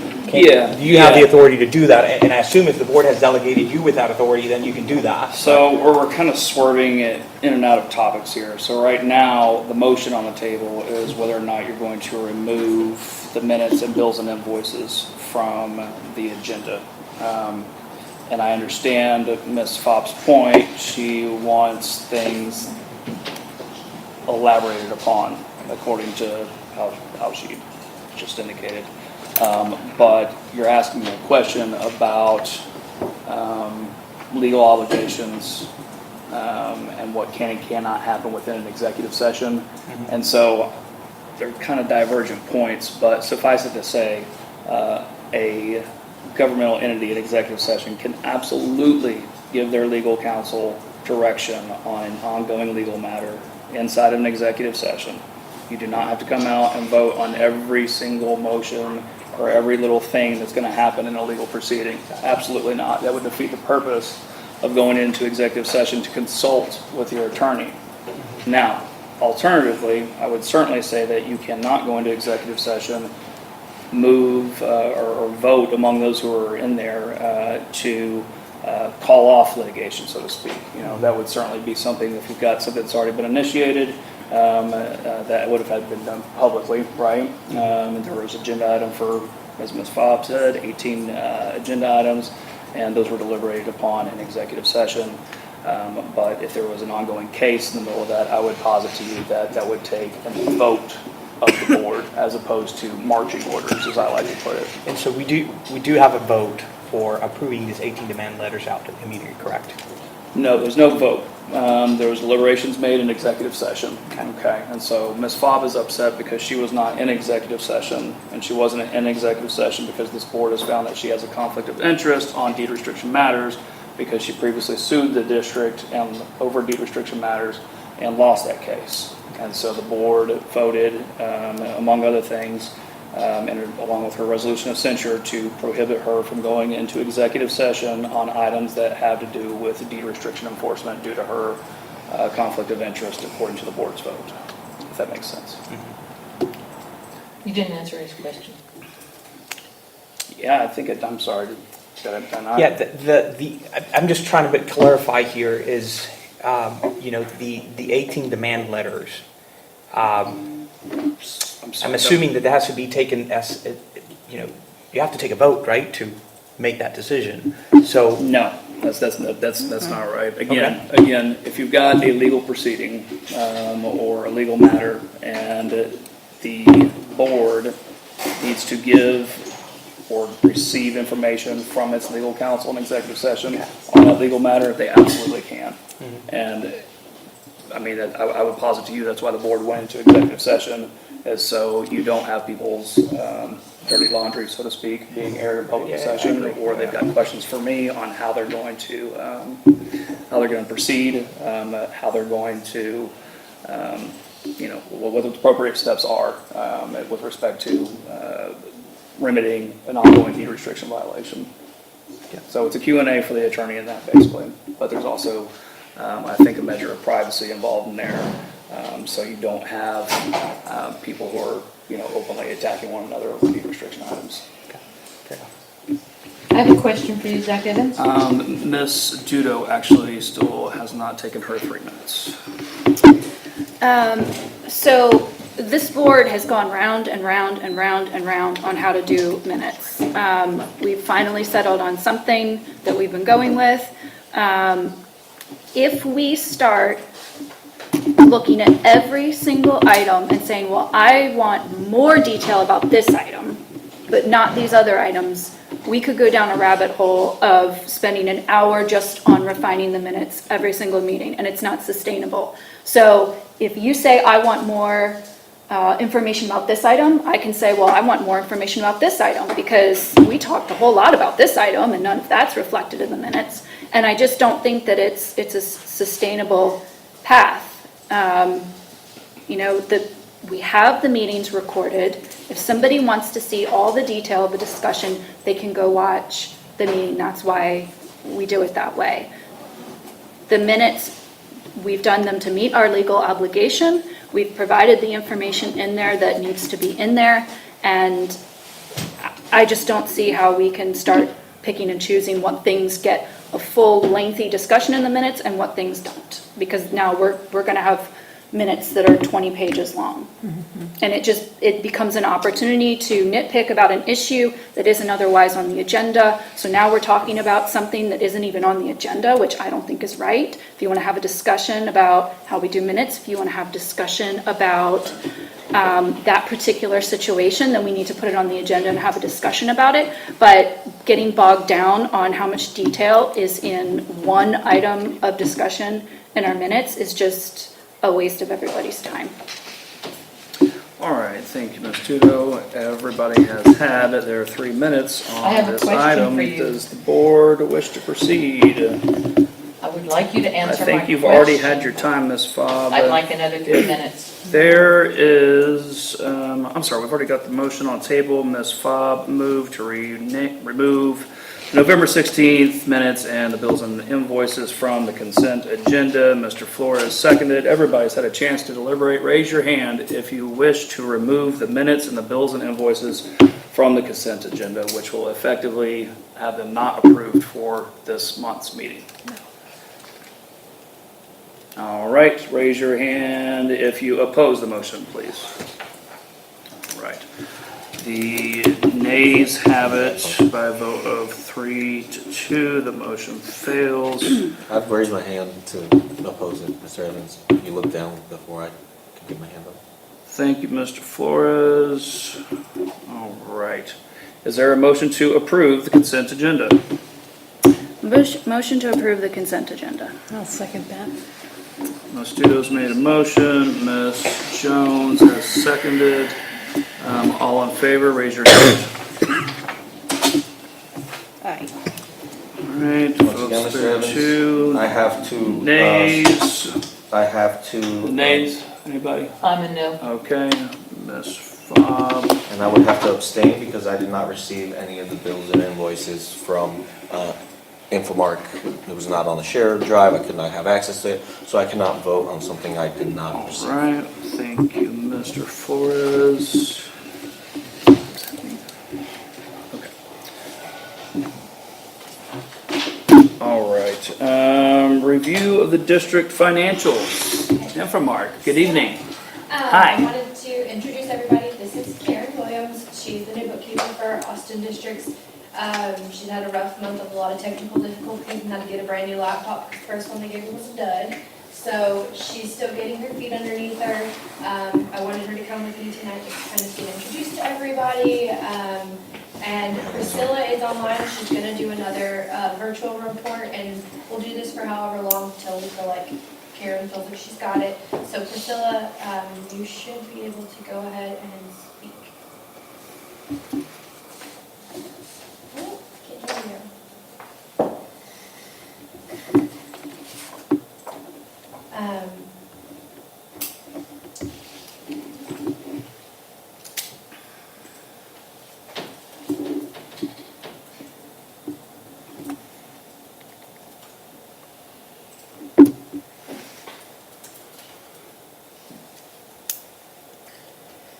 Give her just a sec. Tell her to switch her speakers around, maybe, or her microphone, maybe it's a different one. But she'll give the report, and then once Karen has her arms around all of the districts, she'll be coming to the meetings and giving the reports. And she'll be coming to the meetings moving forward. We're just going to run with Priscilla doing this one for this month, and we'll see where we are next month. Priscilla, try again. I can't hear you.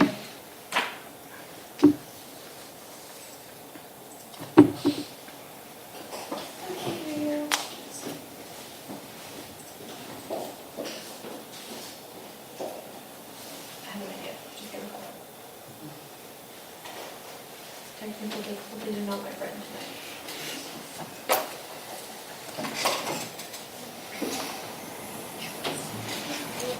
Great. So they didn't turn the light on? No.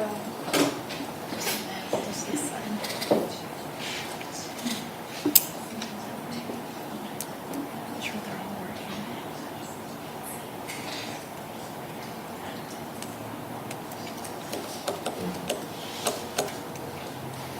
Hey,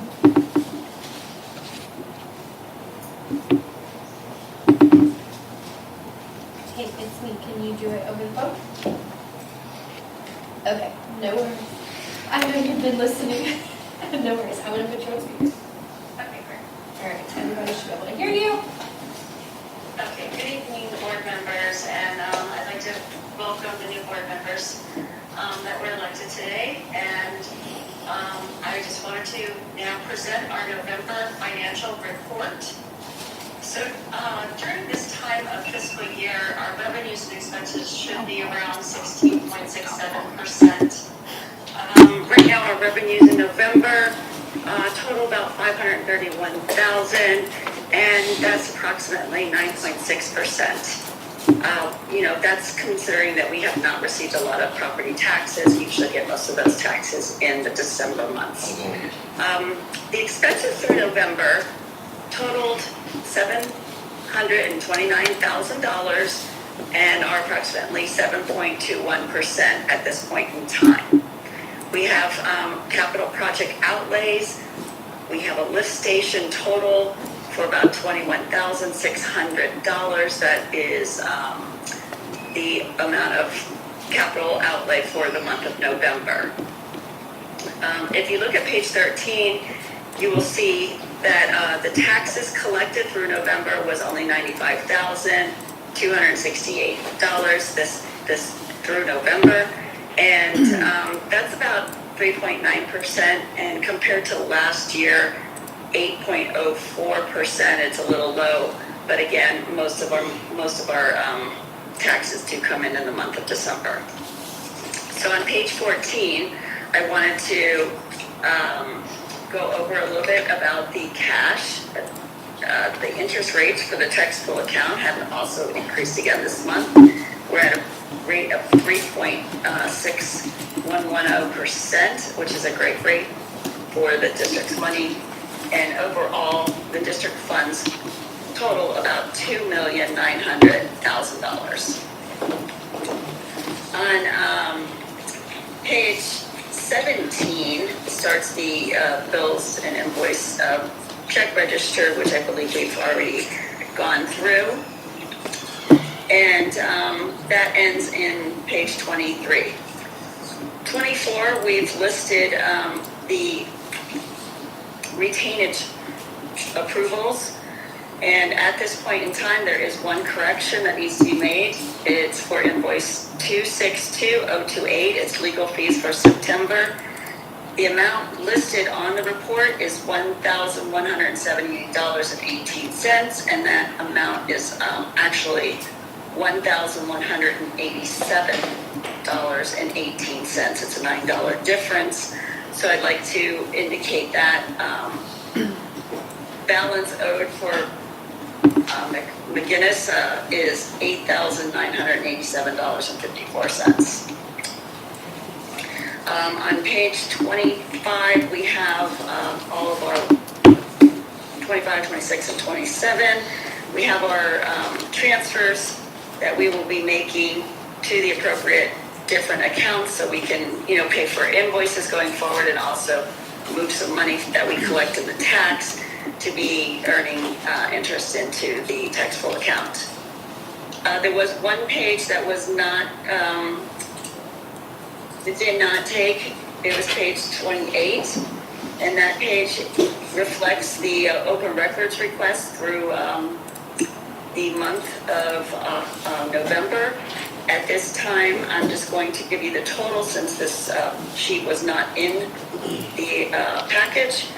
Right now, for the month of for the fiscal year FY23, the total amount of open records requests is $2,683.50. That is for the month of October.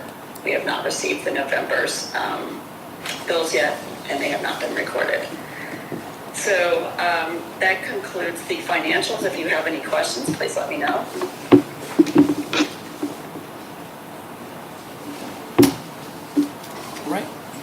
Alrighty. Thank you, Priscilla. Okay, thank you all. Have a Have good a one. wonderful evening.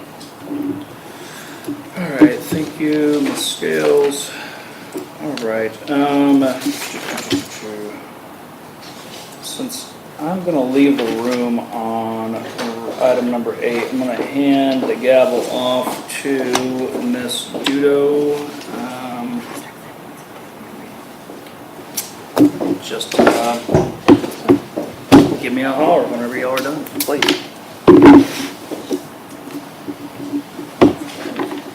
Mackenzie, is that new contract on the chair dock? Yes. I can't, I don't It's in see. Jack's folder. That's their old contract, That's all we got. so we don't have, what are we talking about then? Who put this on here, Zach? Excuse me, Director Fowl, Yes. we're about to have that conversation. Okay, please go ahead. Okay, yeah, Director Jones, I believe this is your It is. item. I'd like to make a motion to hire a special counsel to review Sage's contract. That's something that the DRC will hire, a special counsel to review Sage's contract, but I think that it would be great to be able to have just someone to review it, a lawyer. So I'm asking for a motion for that. Okay, we have a motion, do we have a second? I would, we want to make sure that whoever's going to review that, And we're gonna have a lawyer do it. That's Yeah, what but I'm asking for. my concern is that we, an expert in So- contract law, that's what so- that's what I mean, yeah. Okay, all right, we have, I'm sorry, Yes. we have a motion and a second. Okay, discussion, go ahead, Director. Okay, so yeah, I just want to make sure that, whoever we, hire has expertise in contract law. That's all I should say, to review the contract. Are you suggesting, is it my turn? Yes, go ahead. Are you suggesting reviewing their existing contract? Because that's the new what's on- one, the new one that we've. That's not on here, this is their old contract, and we don't Well, have we're not a new. gonna redo it We until we don't have have a a new- lawyer that can help us redo that. So are you looking to hire a lawyer to write a contract for them? I don't No, understand what they're you're not gonna asking. write it, they're just gonna review everything that we have, that's been in there and the changes that need to be made. Where is the contract that you want a lawyer to review? It is not on the shared drive. Okay? So how can we vote on something we can't see? I think the motion was to hire counsel to review. A contract that we Contract. can't see? I'd like to see what the contract looks like before we hire a lawyer. It might need adjusting before a lawyer's hired. And no committee gets to make a decision, remember that. So. The DRC will hire a special counsel to review the contract and put the contract together. To write a contract. And put it all together, yes. No, So the DRC is gonna make the decision, not the whole board. just to hire the counsel. No, that's, So who's drafting the contract? Is it, Is there a there, draft? yes, we have a draft. Okay, Are we able so- to see that draft? As board members, are we able to? Do we wanna open this up? Are we, ask your question. No, go are ahead. we able to see that contract? And can we all have that contract? I think it only makes sense for us to, put our opinion in before we pay somebody to review it. Because if somebody reviews it and then we look at it, then we make changes and then we have to pay again to review that one. It's just, to me, it's redundant. We're gonna pay a lawyer to look at it twice when we can just, let's see it. If we have any questions, discuss it and then bring it to the lawyer. That's just my 2 cents on it. Okay, my understanding was that when this was sort of brought up a month or two ago, Right. the reason we tabled it partly was because we didn't have a full contract to look at. But the other piece was we asked if an attorney had looked at it and reviewed it, and the answer was no. And none of us were comfortable at the time voting on a contract that hadn't even been looked at by an lawyer. attorney working on behalf of the district. So, So, sorry. so my understanding is that what we need before bringing it to the board is to have an attorney look at it and make sure that the committee's on the right track, that there aren't any glaring issues, and then we can have a good draft that we can bring forward to the board. So the committee's not making any decisions. The committee's just having an attorney look at the contract so that then it can be brought forward to the board. You know, typically whenever we do anything as a committee that involves something that might have some, you know, legal issues, we would have our attorney look at it before we even bring it to the board, so that we're not bringing something to the board that is wildly problematic.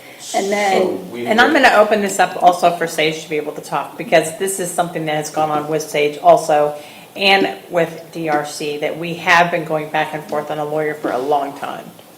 okay, so let's see if we can get through our vote here. So, I mean, does that clarify the situation?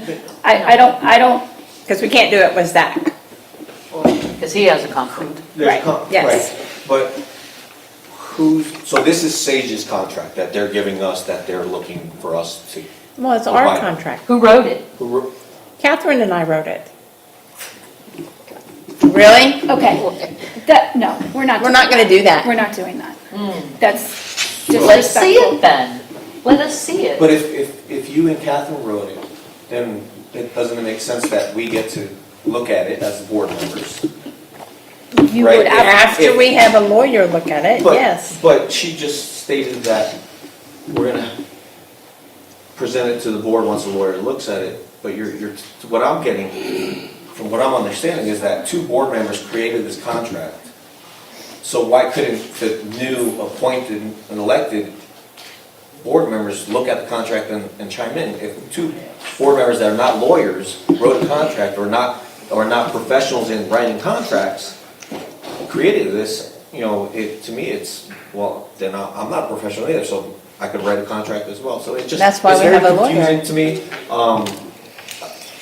I don't know, I'm not a professional in writing contracts. I would prefer somebody that is a professional writing contracts to write That's contracts. what I'm asking for. That's what we're asking for. For special So- counsel. So there's 2 ways to do this. The whole board deliberates on the entire contract before it's even been looked at by an attorney, which would be, I mean, I can imagine the Well, it'd discussion. probably be, yeah. It would be very long. Or we do, the purpose of the deed restriction committee is to do some of that work behind the scenes, to make sure an attorney sees it, and it's been vetted by an attorney. Then it comes to the board. It doesn't get adopted until the full board sees it, makes any changes that they want to see, and adopts it. Okay, so what I'm hearing is that the DRC wants to pick the lawyer that looks at it. No, actually, that is something that Zach is going to help give us some contacts of people that actually do this as a profession to call and try to find someone. But the board will choose who to hire, or will it be the DRC chooses who to No, hire? the DRC will. They'll The committee will, yes. I mean, Because it's for just a one-off. Look at this contract. It needs a not to exceed amount, for sure. And That's this was supposed to be rebid. The board voted to rebid this contract for Sage. Why are we not no, rebidding? we already did that a couple No, of we months didn't ago. rebid it. It was voted on in October. Right, and nobody else applied for it. They applied for it. There was nothing put out there. There was no bid. Okay, let's get through this motion. So, I have a question. So, I mean, it's customary that whoever's providing the service should produce a contract for the party, correct? Yes. I mean, right, if I were to be a service provider, a professional, They've had their you know, input. then I get to produce a contract, right? And then we get a negotiating point. What is very strange to me is that, you know, we directors that are not licensed attorneys are drafting contracts We're not. for a third party. That's what we're Well, that's doing what I'm here. understanding. This is what we're doing right here. So my question is, who's producing the contract? Who's actually written the contract? She said her and Beth- Catherine her and did. Catherine Yeah, and we had help with Sage. We all did it But together. that's their job to create their But own who contract. produced No, it initially? David, you need to look at it first, and you will get to look at it. But right now, we're trying to get special counsel so that we can move forward. This has been dragged on for too many months. Did you guys want to say something? I'm opening it. Okay. Can I say something, please, Megan? We did, in April, knowing that Linda had an issue with Zach, because she keeps saying that he's our personal lawyer. He is not our personal lawyer. I want that on the record. We had to hire him because she sued us. And Bill could not represent us, so we had to go to find a lawyer. And that's how we met Zach. And he represented us because she filed something on us at the Attorney General's office. That is how we got to know Zach. When all this happened with the contract, we offered to hire a lawyer to help because we knew that she was fighting having Zach help with the contract, trying to say there was a conflict of interest. We have an engagement letter from David Klein. He was the other lawyer that applied for this general counsel job. He offered to help us. We went through the whole process, and in the end, Catherine decided that she didn't want to spend more money. It was a simple contract that has been blown out of proportion over and over and over. So we were directed to drop the engagement. David Klein is available. He still is, but it's going to be a conflict of interest again because he applied for the job of general counsel. So I have all the communications back and forth with David Klein. We have done everything that we can to make this as simple as possible, but we keep getting accused of who knows what at this point. I'm a little confused, if I may ask a question. Yeah, hold on, let me make sure. Did that answer your question at all? Yeah, I'm not getting an answer. I mean, usually a service provider produces a contract for the client, okay? And so what I'm trying to ask, if they're going to be providing the service, under what terms and what contract, so that I can review it as a board member and then delegate that authority, because I'm the authority as the director, delegate that authority to an expert in contract so that they can give us the advice accordingly. And I think everybody in this board should be able to review a contract that is in the process of formation. I mean, that's customary. In this district, the general counsel, we've been with y'all for 4 years, the general counsel always produced the contract. The general counsel for the district produces the contract for the service that you're going to provide to us. Yes, has always done it that way. And the issue has been that we were not, Sage was not allowed to see the contract before he presented it to the board. So we did not know what we were getting into every time until after the board had already voted on it. That's I mean, where we're stuck. I think as a service provider, the burden is on you to pay for your own counsel to provide for us with the service that you provide. And this So I think it engagement is letter important, excuse me, proves give me that. 1 second. It is important that you as a service provider, like any special counsel or anybody that you hired, you the expert in management, you provide the service, you ought to produce a contract on your dime, not mine, not our taxpayer dollar, and produce a contract that we can review, and then with authority delegate that to a contractor, meaning an attorney, so that they can review it accordingly. I mean, that's customary. I'm just going by what's customary. It would be great if everybody on the board would get along. Okay, I have the proof here, we tried to do that. I'm just trying to understand, because it's really, it's not customary what I'm seeing here. I mean, if they don't, okay, she doesn't all want right, it. okay, all right. Director Flores, Communication law for Director Flores, your question, and then we're going to call the vote on this and see where we are.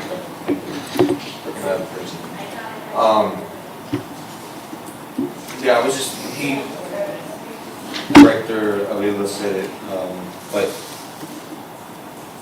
I was confused why we're paying for the lawyer to make their contract. They're a business that, I thought we had to say, hey, we need this service provided for us. Okay, that goes out to everybody, this is the service we're looking for. And I thought it was up to those contractors to say, hey, this is our service agreement between me and you that we're going to fulfill this. So it makes sense that he's saying we should provide a contract stating, and I agree with him, with Director Avila, that it should not be on our taxpayers' dime to provide their contract, to make their contract. You know, I just, we can go ahead and take it all. I was just in agreement with Director Avila. It shouldn't be on our tax dollars, to be clear. Okay. I think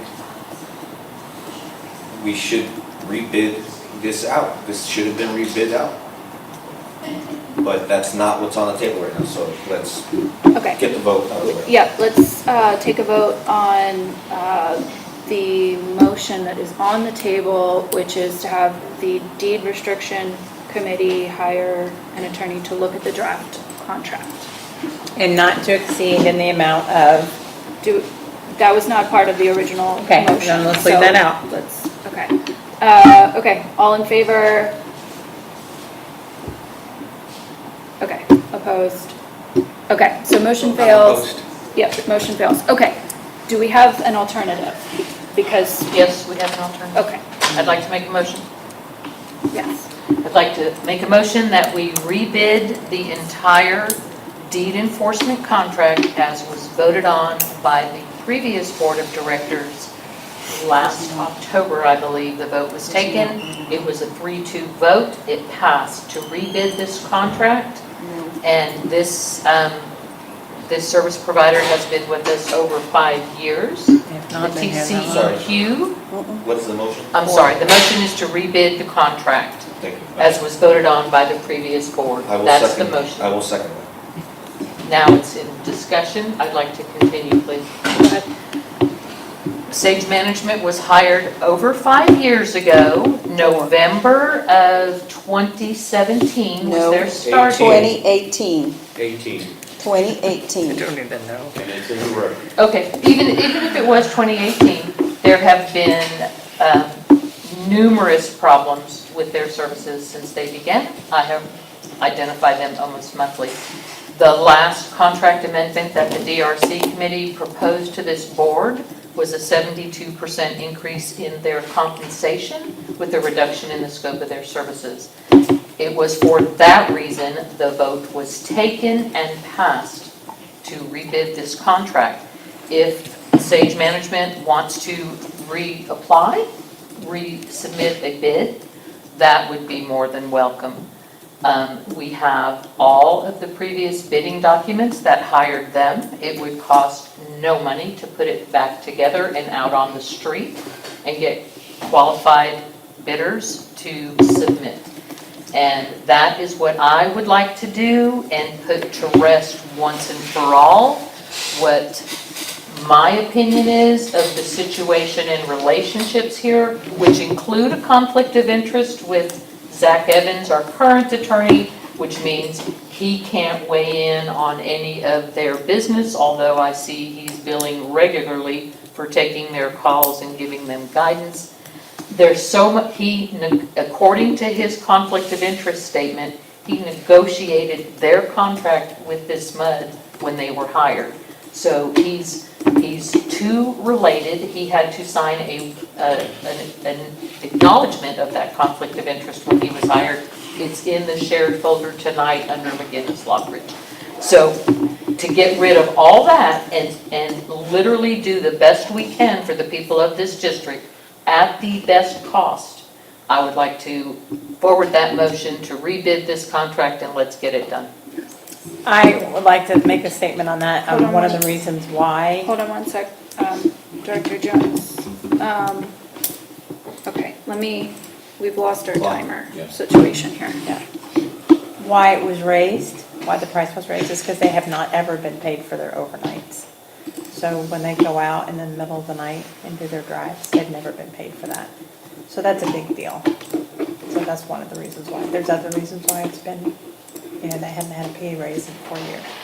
So that's another one. But there was, the last attorney that we had did not pay them for their night jobs. So, and that's important that they do get paid. Have a comment? Oh, she's still time, sorry. I don't know. No, I just think that it's really important to be able to see that. Okay, we're gonna go in order. Director Flores, Okay. Director Avila. So Linda's recommending, Linda, I want to make clear what you're trying to recommend. You rebid the whole Sage Contract Management contract? The whole deed enforcement provider Which is a contract. division of Sage Management. No, it could be anybody. If we put it out on the street, we're looking for a service provider that will do deed enforcement. These are our requirements. Please provide us your bid on what you will charge us to satisfy our requirements. That's how they were hired. It's called a bidding process. It's a procurement process required by law when the amount of the contract is in excess of $50,000. What they're proposing is way in excess of $50,000. And while I am answering your question, I do want to make something real clear. Sage's current contract is out there on this drive. The statement that they have not been paid for nights is not true. Right here, it says their fees. They do these things, 2-day tours, 4-night tours, and they are compensated for that. It's one amount, it's called a base fee. I would encourage you to read their current contract. Can I have it open? They're not. Well, we're on Yeah. the surveillance. Or ask them yourself, Hanoi. So, Madam President, you've been here longer. This is my first meeting, so I kind of want to hear from your perspective. What has been our practice in bidding? Because again, going back to customary business, right? So usually the common practice is to rebid, make sure we're able to assess the market, we're able to provide the best service for the people of the MUD at the best price possible. And so, I mean, I'm up for giving opportunities to other service providers, but I just kind of want to hear your take on this as to, because I've heard from you saying that we have had bids done already, so I just want to know. Well, we put it out there, We put it out there? So. but no one else applied for it. That is emphatically not true. Well, I'm wondering how, I know you're with time, Mr. Villa, I apologize, but how hard did we go out to search for? Right, I know what you other felt, vendors? Hanoi. Okay. How hard did we try to go? I've asked a question to Megan, and I Yeah, want to sorry. hear, as the person that I think has been sitting here for quite a while knows, so go ahead. So, let me make sure I understand your question. Are you asking just in general how we bid all of our contracts, or how often, or? Well, in this case, what we're talking about is the deed enforcement. I just want to make sure that we have actually done it, right? So it's been 3-4 years, is that what I'm hearing? Yeah, so 2018, you said, is when you were hired? Yeah, so 4 years. Almost. And has the board requested a comparative market analysis to see if anybody out there can provide a good service for the Not for the money? provide, not the same. Not the You same, wouldn't get okay. that. You'll get some, but you won't get that. Yeah, so because this isn't my committee, I haven't been investing as much time and Right, energy I into understand. looking closely at this particular contractor. They did it for a while, but it's not the same on the overnights. I can, From Mark. my knowledge of the situation before we hired Sage Management is that we had a contractor who at that time was not performing their duties the way they were hired to. I was not on the board at the time, but this is just some stuff I've heard. And part of the reason that the board at the time was attracted to Sage Management is because they take a very personal approach to deed restriction enforcement. So Mr. Sagnas will attempt to talk to a resident before a letter goes out, before anything happens. He knocks on their door. Knock on the door, we'll talk to He's made them. great relationships with people. Yeah. Enforcement is it's a tough business. And so having somebody who's willing to actually talk to residents is really valuable. So that's what I know about why they were hired in the first place, the situation leading up to them. But I have not been involved in any recent discussions about what the alternatives are, or any of that. I don't know if that answers your question. Thanks for the Which time? Okay. Yeah, Director Flores, go ahead.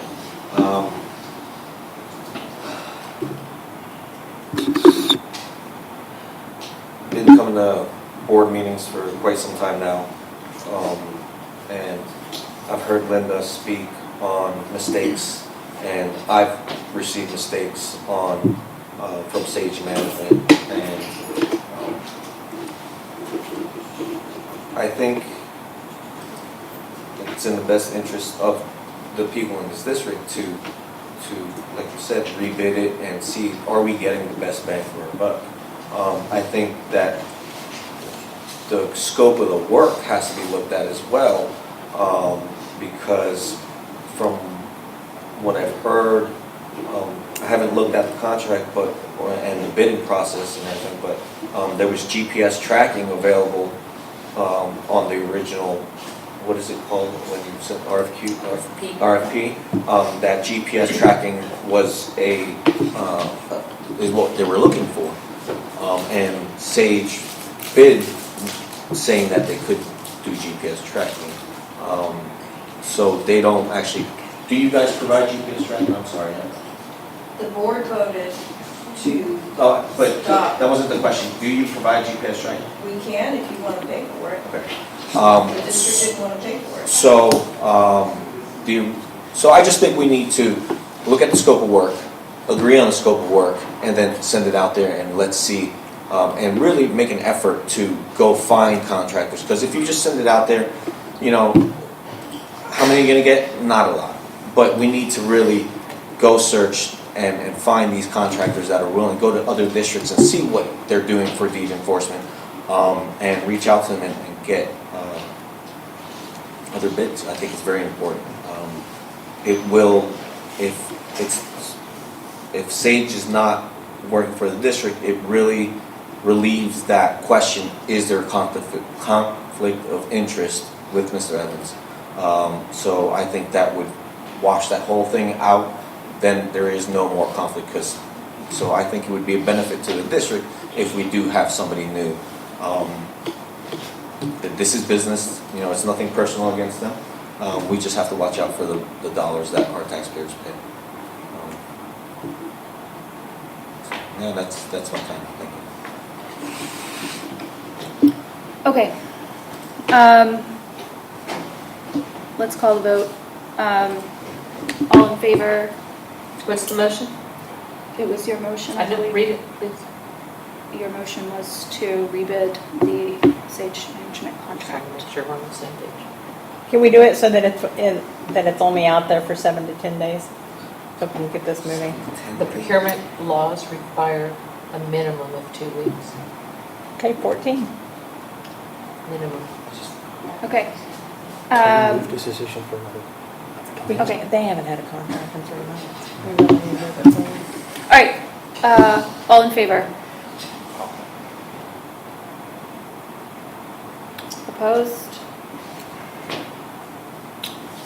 I'm going to abstain. I don't have the information.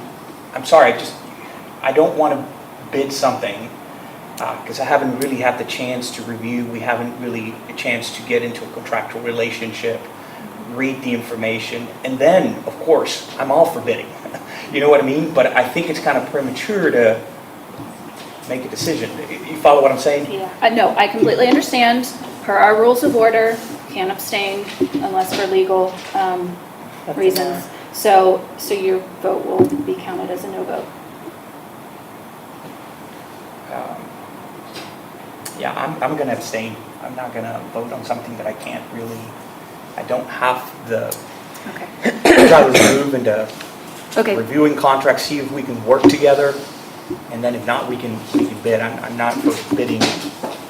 Okay. Motion So fails. let me go back to what he just said, because what the original thing that was on the agenda Okay. So was hold to on. hire hold on. counsel, and One that's what sec. he's asking. 1 second. Do we have another motion. That motion failed. Do you have a motion how you would want to put that together? Do you want to try to do that? I mean, I motion that we finish the contract, right? Allow directors to review the contract and then consider bids in a future, you know. That would some be a other time in the separate future. motion. Yeah, separate motion. Okay. Okay, So we have a the motion. is, So the motion, go ahead. Can you just Finalize say the it? contract process Yes. with, just get it finalized. who's providing that contract? Is that the contract, I'm a little confused, is that the contract that they're giving us? Yeah, we'll put it on that, we'll put it out there so you guys can look at that. Director Avila, it's your motion. Mhm. Can you refine it? I move that we finalize the contract with the service provider. Okay. The committee or the board? I would say the board. Okay. Yeah. Okay, do we have a second? I'll second that. Okay. Discussion, it's your motion. Director Avila, did you want to say anything else? No, that's it. Okay, second, who's, Director Fab, did you have anything else to add to that? Yes, I would like to see the complete contract put on the share drive, and I would like Director Avila to read their current contract along with you, David, read it, and understand that they are compensated very fairly, and I would like to share with the board on that same share drive to other contracts that they have in similar sized districts and how those contracts are written and what they're compensated for their services, so that we have a frame of reference Same. on what is fair as far as compensation, because they make more in this district than any other. Are you finished? I am. Okay, Director Flores. Still a little confused that the contract that we're gonna be looking at was made by Catherine Frankie and Beth Jones. I'm still like, it's questionable to me. It's like, why would they make the contract? Like you said, it should be up to Sage to give us a contract so we can review it, and then, to me, it's silly that them as professionals are not providing us I'm in agreement with that. a They have to be contract. producing a So, contract. for the board. to me, it should be, I know your motion is on the table, but I would motion that they provide us with, if yours doesn't pass, that's probably how I'm feeling, that they're the professionals, they should be providing us with the contract so we can review it then. It shouldn't be up to us. So that is what my feeling is on that. Okay, so the motion should be. Let me think about your motion for a Provide us a second. contract. Director Avila, did you wish to modify your motion? Yeah, let's amend the motion to reflect that they ought to provide a contract for the board to review. And then we can move forward from there. But that they're the contract providers. They can provide a contract, and then we'll submit it to our attorney to review.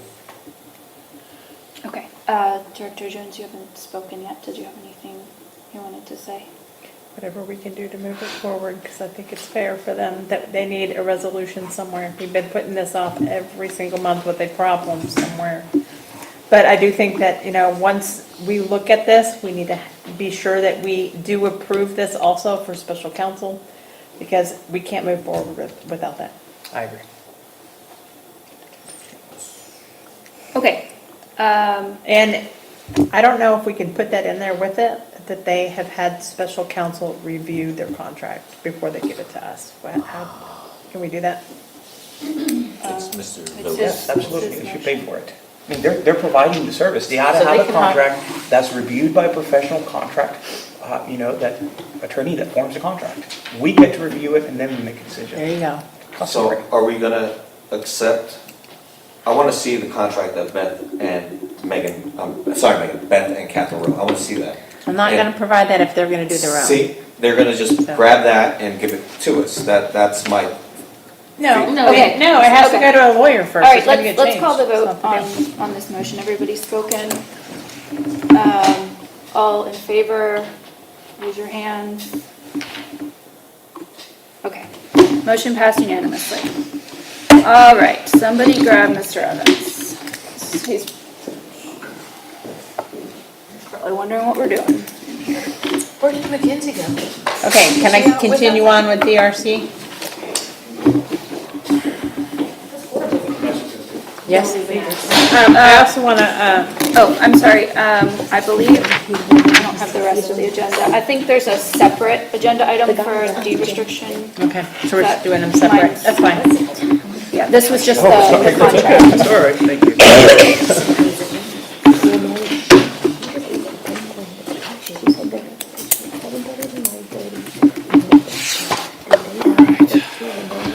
Moving along to item 9. Item 9, yeah. Okay. Mr. Edmondson, how you doing tonight? Well, hello, everybody. Director Avila and Flores, I've got to talk to you before a little bit anyway. Welcome aboard. It's going to be a great adventure. And Sarah for being here, or Karen, I'm sorry. Anyway, got that out of the way. I want to be sure and remember to do that. If you've got any questions, I can give you my card if you don't have it. Once I finish, so that you've got any questions, it's got my card and email on there. And I'll do everything I can to help address or answer from a historical end anyway of what's going on. Try to help out with that. Mainly I wanted to acknowledge that we did not have an infrastructure committee meeting last month. One of the things that came in were the proposals for the hatch lift station maintenance. I am not bringing that to the board for two reasons. One, it's above the budget, and two, I would prefer to sit down with an infrastructure committee and go through those reasonings prior to even coming to the board and allowing the infrastructure to make whatever recommendations they'd like to do. And then also, within this engineer's report that's in your packet, it's just listing some projects that are out there that the committees have been working on. I just wanted y'all to be aware of it so that whoever ends up on the committee at least knows what they're called. We will explain it as we meet and go through some of those things. And then the same thing with the Stormwater Committee. Again, it's just whoever ends up on those committees. These are just some of the items listed here as far as the requirements, the maintenance, the recording and submittals, those types of things, so that you'll be familiar with what's coming in, so that when the reports are done, you won't be surprised and you'll understand what's going on. And that committee just meets quarterly, I believe it is, Mackenzie. I think that's what we decided on last. There's no need to meet monthly on that committee, just because the information is somewhat repetitive, and seldom is there anything great, big, and new. So, If they did need to meet, we would, if we need to add a yeah, meeting. if something came up, generally if something is going to come up that would affect the MS4, it's actually more than likely going to fall into the infrastructure committee to get addressed, to get the problem resolved. The MS4 committee generally just follows the paperwork, is really what that amounts to. So if you've got any questions, I'm welcome to answer them. If not, welcome aboard. I did have a couple of questions. So I did go out and I saw the hatch pond is halfway done? Is it, would you say halfway done? Or? No, the Hatch Pond trail work, Yeah. yeah, that is complete. The district did not choose to do the entire section. We just took the on four corners? We took on the bad sections Okay. that were really rutted out to address. Okay. Yeah, because when I went and looked, I was a little surprised, and I guess maintenance can be very broad, and what is maintenance? It just, to me, what I did see was that they did the four corners of that hatch pond, and they dug down about, would you say, a foot? 8 inches or so, maybe 10. Okay. Yeah. So they dug down quite a bit, and they put down road base on the bottom, which I get, so the composed granite doesn't settle into the soil. But I thought it was, to me, it looked like it was just redoing the whole thing. It didn't seem, it seemed like it was above maintenance. We spent, Kurt, do you remember what that cost? Not offhand. Do you, Kurt, anybody? We haven't paid any invoicing yet, Okay. so. But it was a good amount of money, and we only got 4 corners done, so,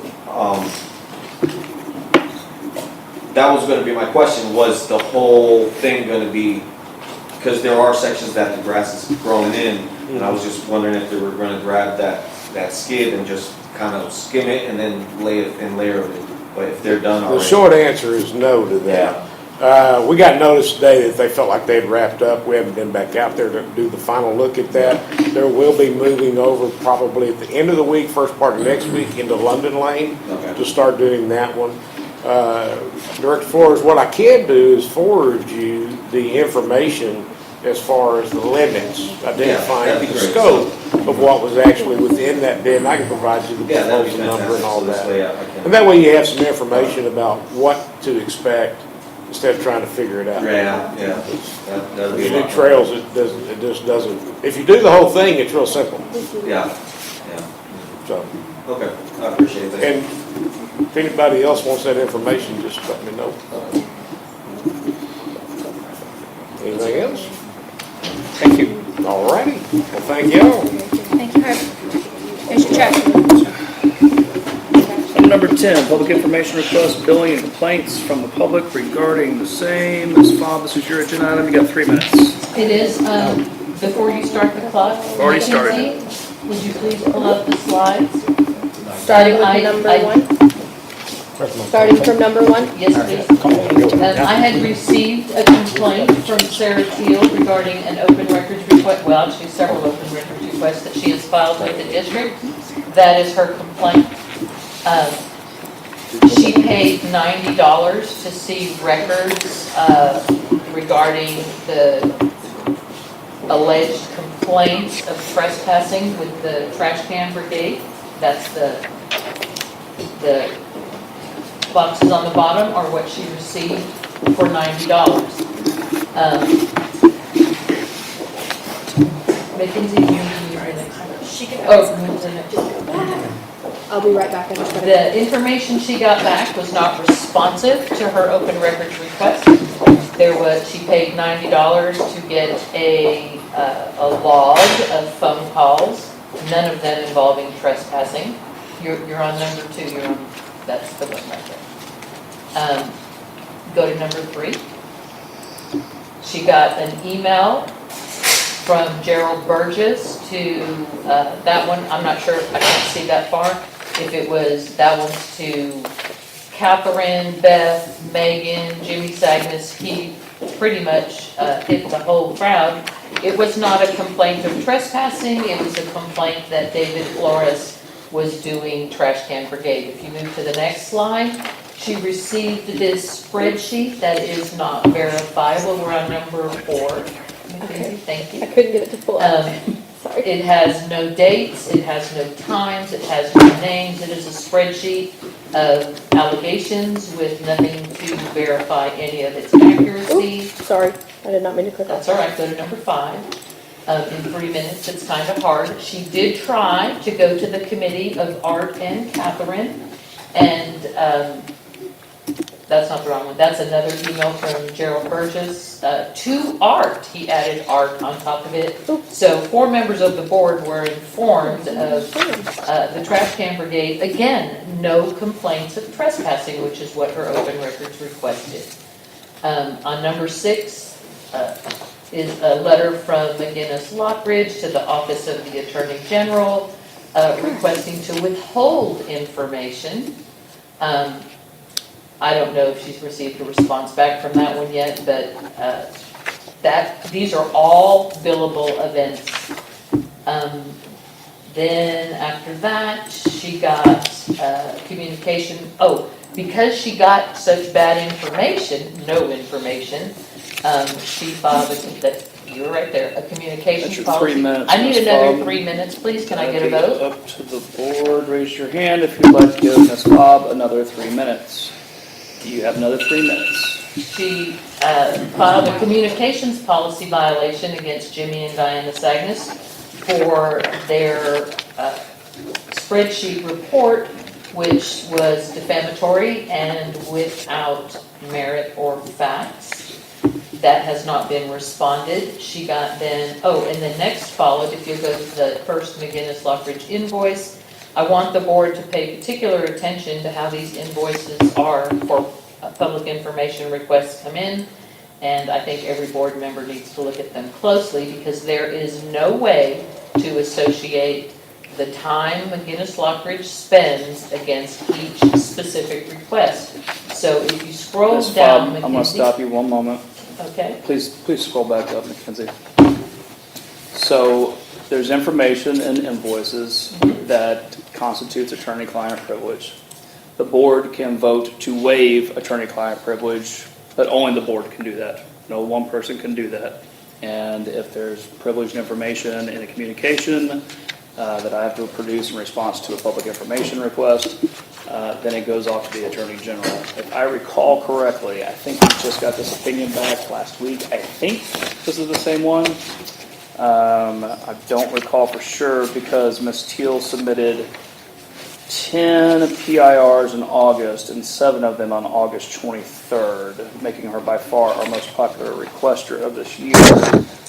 So I don't know where we're at on this one exactly, but the board, if y'all want to waive attorney-client privilege right now, then raise your hand, and if 3 of you would like to do that, then I'll let Ms. Fobb proceed, and you can put the invoice up on the public display. If 3 of you do not want to waive attorney-client privilege, then I'd ask Mackenzie that you do not do that, and Ms. Fobb, if you choose to proceed and do divulge attorney-client privilege, you will have once again violated your duty to this board. That said, please proceed. Do we have 3 directors who wish to waive attorney-client privilege?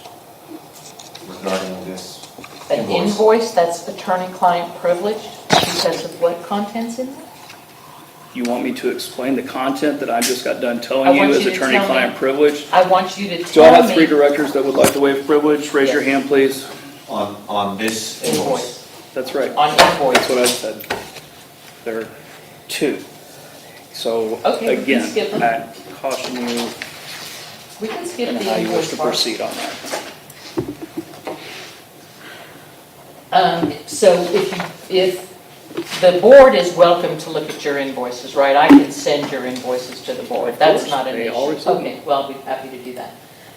Then Mackenzie, jump to the email from, skip the 2 invoices and jump to the next one, which is my request to Zach Evans 10 days ago to supply me with. My timer did not go off, but that has been another 3 minutes, Ms. Fobb. Board wish to give Ms. Fobb another 3 minutes. Raise your hand. That's 1. Looks like the motion fails. That's your time, Ms. Fobb. All right. Is there a motion of some kind on the table?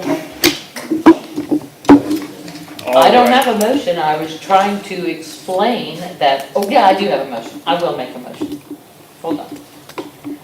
I move that the public information request become transparent and accountable. The way it's being done now is neither. I don't even know how to translate that into an actionable motion, but you've heard the motion, directors. Is there a second? Your motion. Second, because I want to discuss it and I want to finish. You're going to have to make your motion into something that's actionable, just to make a broad comment that you Okay. want to make them, I can do it better. whatever it is. Let me rescind that one and make a better one. There we go. I move that McGinnis Lockridge put all public information requests on a shared drive available to the entire board, including all actions taken against every request. Can I get a second on that? All right, you have the motion on the table. Ms. Fobb's introduced her item. Ms. Jones, do you care to speak to the, I'm sorry, and Mr. Flores seconded. I'm going to say no. Okay, Mr. More Avila. discussion?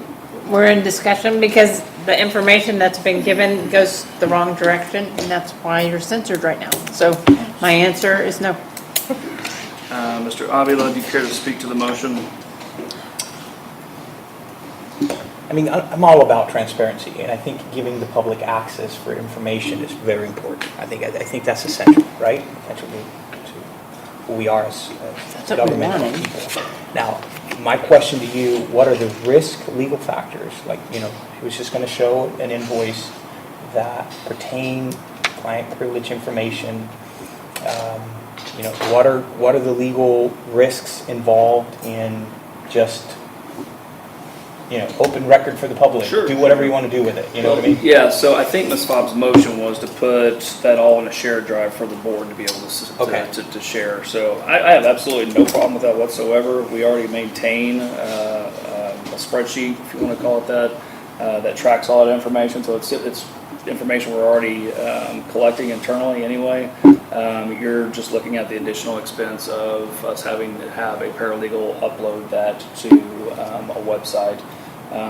So basically just be a reproduction of work that we're already doing. So that's the only downside I can see is that it'd be an Does it have additional people's expense. names and addresses? Yes, sure does. That's the problem. That's why we are Names censored. and addresses, where they're at in the process, what their cost estimate was. You can't go to people's houses with that information. Distributed, et cetera.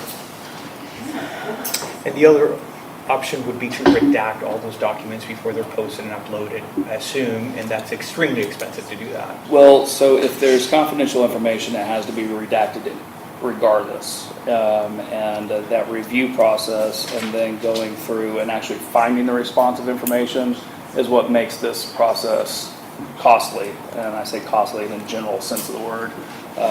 Ms. Teal was complaining about, I think, a $90 cost estimate, and I think Mr. Flores had as a complaint in about a $120 cost estimate, and that's not the cost just to print out a few pieces of paper. It's because Sage Management had to go through their records to find responsive information in some instances. McGinnis Lockridge had to do that in some instances.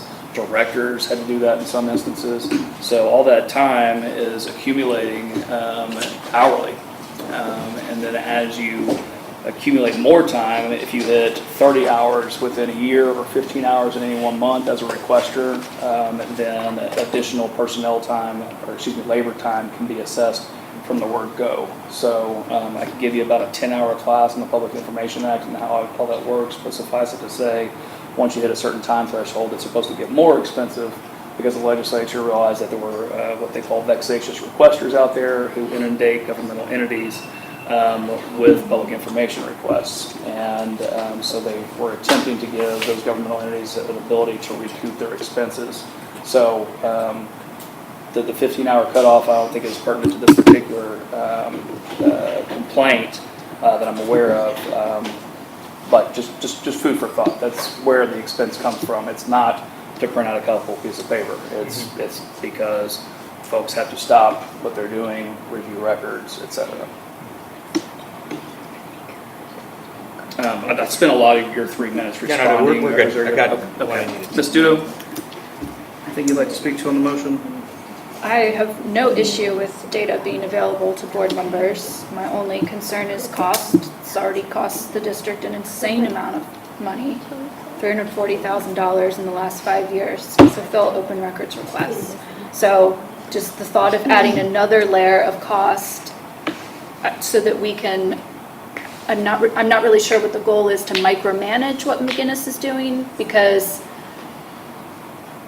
I'm not interested in micromanaging our contractors. If we don't trust our contractors to do their job, what we hired them for, then that's a problem. Otherwise, they're the experts in the Public Information Act, not me. If I have a specific request about a certain issue that's going on, or a certain request that's come up, or a resident reaches out to me with a concern, I'll reach out to them and get the information I need to answer it. But to just constantly, to add another expense on top of an already very costly process just so that we can micromanage our professional expert, How many people are doing this?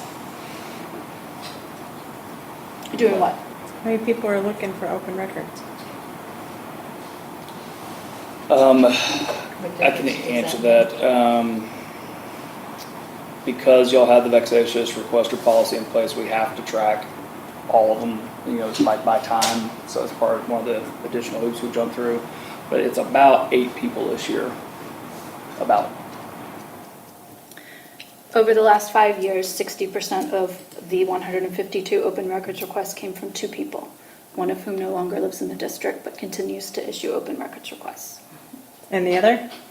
She's on your board. Miss Teal's the other one. Director Fab. And you're okay with spending that much money? If I'm going to be called out, that I should Miss be Teal, in this is not your meeting. I'm going to ask you one time and one time only. They vote by majority. You got one more chance before I ask this board to eject you from the meeting.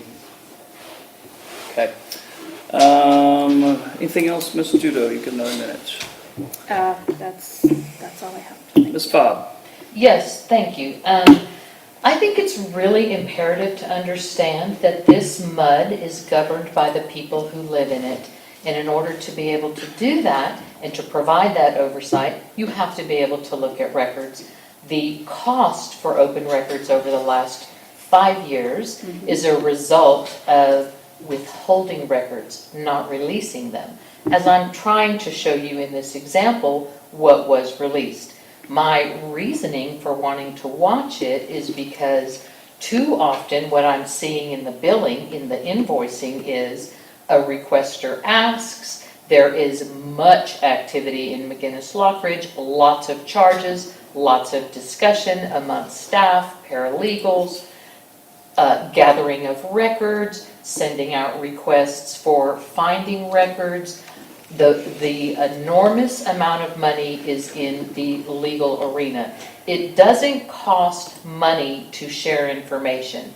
A simple upload of a file, a zipped file, it's a 3-second job. You've already created the information. You already have a spreadsheet. Sharing it with the board is just part of transparency.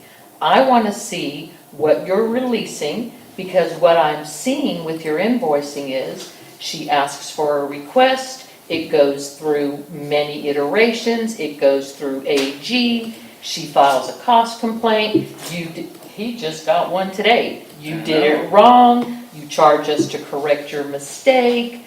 The billing, it's an open-ended avenue for never-ending billing. That's what open records are. A transparent government publishes their information. At a minimum, this board needs to provide oversight into what you're doing, because what you're sending to the AG is at times incorrect or not valid, not a true statement. One of the requests that Sarah had asked for is a document that is in the public domain, and you've asked the Attorney General for an exception to withhold it. That needs to be observed by this board so that you may not know that that information was already released, but it has been. And so you're telling her it's privileged, you're spending money to ask the AG to withhold it, when in fact it's already out in the public domain. So if somebody's not watching that, you have an open avenue for billing. And it shows in an $11,000 expense in 1 month to process open records requests. And to clarify what you said, I don't know how many total requests she submitted this year. 13. She got one touchstone That's filled. your time, Ms. Fobb. I would Mr. love to ask Flores, Linda why you have someone that Ms. lives Jones, an hour I'm away. sorry, we're not going to do that right now. I'm sorry. Did you work? Mr. Flores, you got 3 minutes.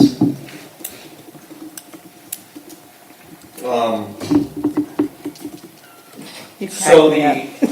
I know, it's the funny. information that will be put into the shared drive will not be redacted. It's all for all the directors to be able to look at, correct, Mr. Evans? I don't even know that we have this shared drive approved, so we'll have to figure Well, out if the it details were of approved, it. would it be redacted, the information for the I directors? don't know. We'd have to decide what that's going to look like.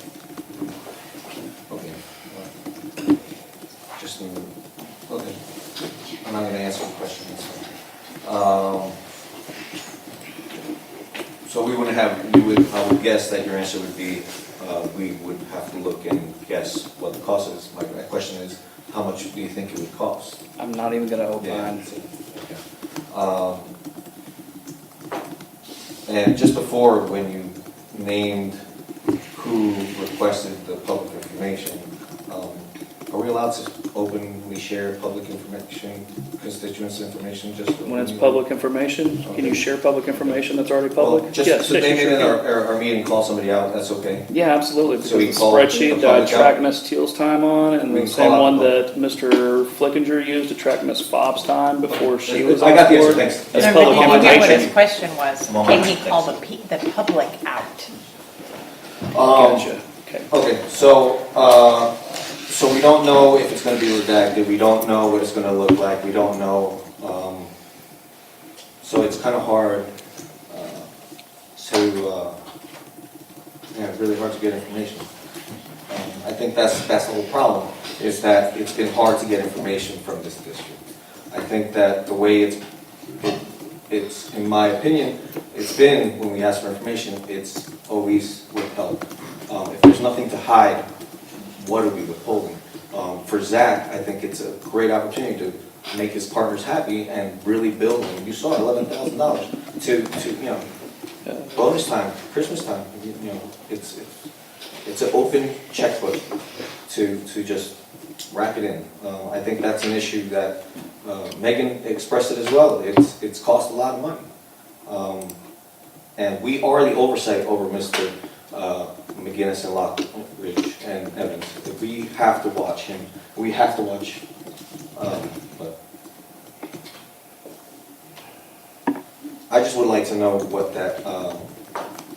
There's nothing wrong with sharing that information with all of the directors. I think I'm okay with that. All right, everybody's had a chance to speak on the motion. Raise your hand if you are in favor of creating a shared drive pursuant to Ms. Fobb's motion. Raise your hand if you are opposed. The motion fails 2-3. Moving right along, item number 11, duties and responsibilities of the district's legal counsel. Again, this is Ms. Fobb's item. You've got 3 minutes. I would like to take this item into closed session. It involves personnel matters, and based on Section 551.074 of the Open Meetings Act, personnel matters can be discussed in an open session unless the subject of the personnel issues requests to hear it in an open public meeting. And I do so request. Okay. I have handouts to pass out. I'm sorry, Zach, I did not make you a copy. These are for board deliberation. The first item I have that I would like to discuss is Zach Evans excluding me from full participation of the board. Can we look at those together? Yeah. Okay. And he had my copy and you and I left together. Zach Evans made a decision or helped make a decision with the previous board. It's part of a vote he took to exclude me from full participation of this board. Ms. Fobb, I'm going to ask you to not make false statements. I don't vote. No, I said You helped. just said I took a vote. That I is apologize. very incorrect. I meant you helped write and execute that vote because you're the parliamentarian. So, let me get my notes on. You've got 1 minute and 17 seconds. Well, Zach, it's really hard to have a deliberation with this board Just when you're let you know counting how down much on time the you've got left, Ms. Fobb. So first, I asked him to provide me with the legal authority to exclude a member from full participation of this board, and he would not do that. He has refused every time I've asked. Yet after the decision to exclude me was made, he had his office do legal research to find a governmental entity's authority to exclude members. He spent $700 of the district's money to do that research, and he refuses to provide that legal resource to me. So excluding me without an explanation, I went to CEQ's public counsel and I asked them if that was legal. I have provided their answer. His name is Victor Porter, a lawyer at, or was, I think he's retired, TCEQ. And there is no statutory authority that allows him to do that. He provided the Open Meetings Act. Why don't you read his response? Well, because I only have 3 minutes, Zach, and I text the have board, we'll give 5 you another 3 handouts. They can read. That is your 3 minutes. Raise your hand if you'd like to give Ms. Bob 3 more minutes. There you go. So, failing to represent the entity, that was my number 1 item on my thing. He won't answer my questions. He provides no information that I asked for. I asked for copies of the spreadsheet for open records. He tells me will do, and then he doesn't send it to me. That is the new game in play. I cannot do this job without looking at information. He has written a censure document that allows all contractors of this district to not respond to me and not provide me with information, thereby excluding me from full participation at this board. Again, I've already discussed the baseless censure. That is going to be a real item of discussion in a future board meeting. Here is another handout of him telling me he will send me information. Please pass those forward. And then has not done it. So he's not meeting that part of his agreement. And I would like to make clear that the Attorney Generals have ruled in many cases that you cannot withhold information from a board director, and he continues to do it. This is the next thing with the baseless censure. Here it is. I've asked him, according to our communications policy, he is required to give me 72 hours notice and all the evidence to make the censure, pass those please, there's 3 of them, to make his claim factual. He refuses to do that. Of course, and we have bylaws, a policy that requires it. He won't do that. He does what he wants. This is, the next one is billing. This is I just tried to go over it with you in the PIR presentation. You can see that it's on the shared drive. Let's pass those. You can see how he bills. You can't link an activity to a request on any of his invoices.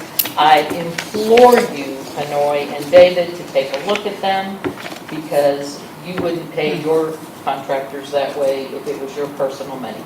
And then we come to the minutes. The minutes include a statement from the paralegal that says, please send any corrections you have to her. I send corrections. They don't get made. Before Suzanne left McGinnis Lockridge, she apologized to me, explained that she works for Zach, and she did as she was told. So here are meeting minutes, my request to get him corrected. He refuses to correct his own mistakes without a board vote. And when I sent... That's your additional 3 minutes, Ms. Fobb. Directors, this is your meeting. If you all want to give Ms. Fobb another 3 minutes, raise your hand, please. I don't need another 3 minutes, All Zach. right, is there a motion on the table? Hearing none. Item number 12. I have a question for you before we go. Can I ask you? Just asked if there was a motion. I just asked and you didn't speak. I don't have a motion. I have a question for you. Your time is up, Ms. Fobb. Can we get a board vote on that we can ask our questions? You can make a motion. Make a motion that we can ask some questions. I'll second your motion. Okay, so the motion then is to stay on the agenda item. Ms. Fobb has introduced her item. There was no motion made. There's no other deliberation to have. So if there's a motion on the table. I'd like to make a motion that we can openly speak about the last agenda item. Okay, so the motion is to extend time or to suspend the rules, whatever it takes to continue talking? Okay, all right, so you made a motion to stay on the agenda item regardless of the fact that there's no motion on the table. Am I understanding the motion correctly? Yeah, so I'll Okay. spend more time on that topic. Okay, and is there a second? I'll second it. Okay, raise your hand if you're in favor of whatever it is Mr. Flores Don't we go to wants. discussion? Raise your hand if you're in favor of extending the time on this item. I'm giving you the opportunity to continue. I'm trying to help you out here, giving you the floor. Raise your hand if you want to continue. Motion. There's two. Second, There's discussion. two. We're not debating procedural motions, okay?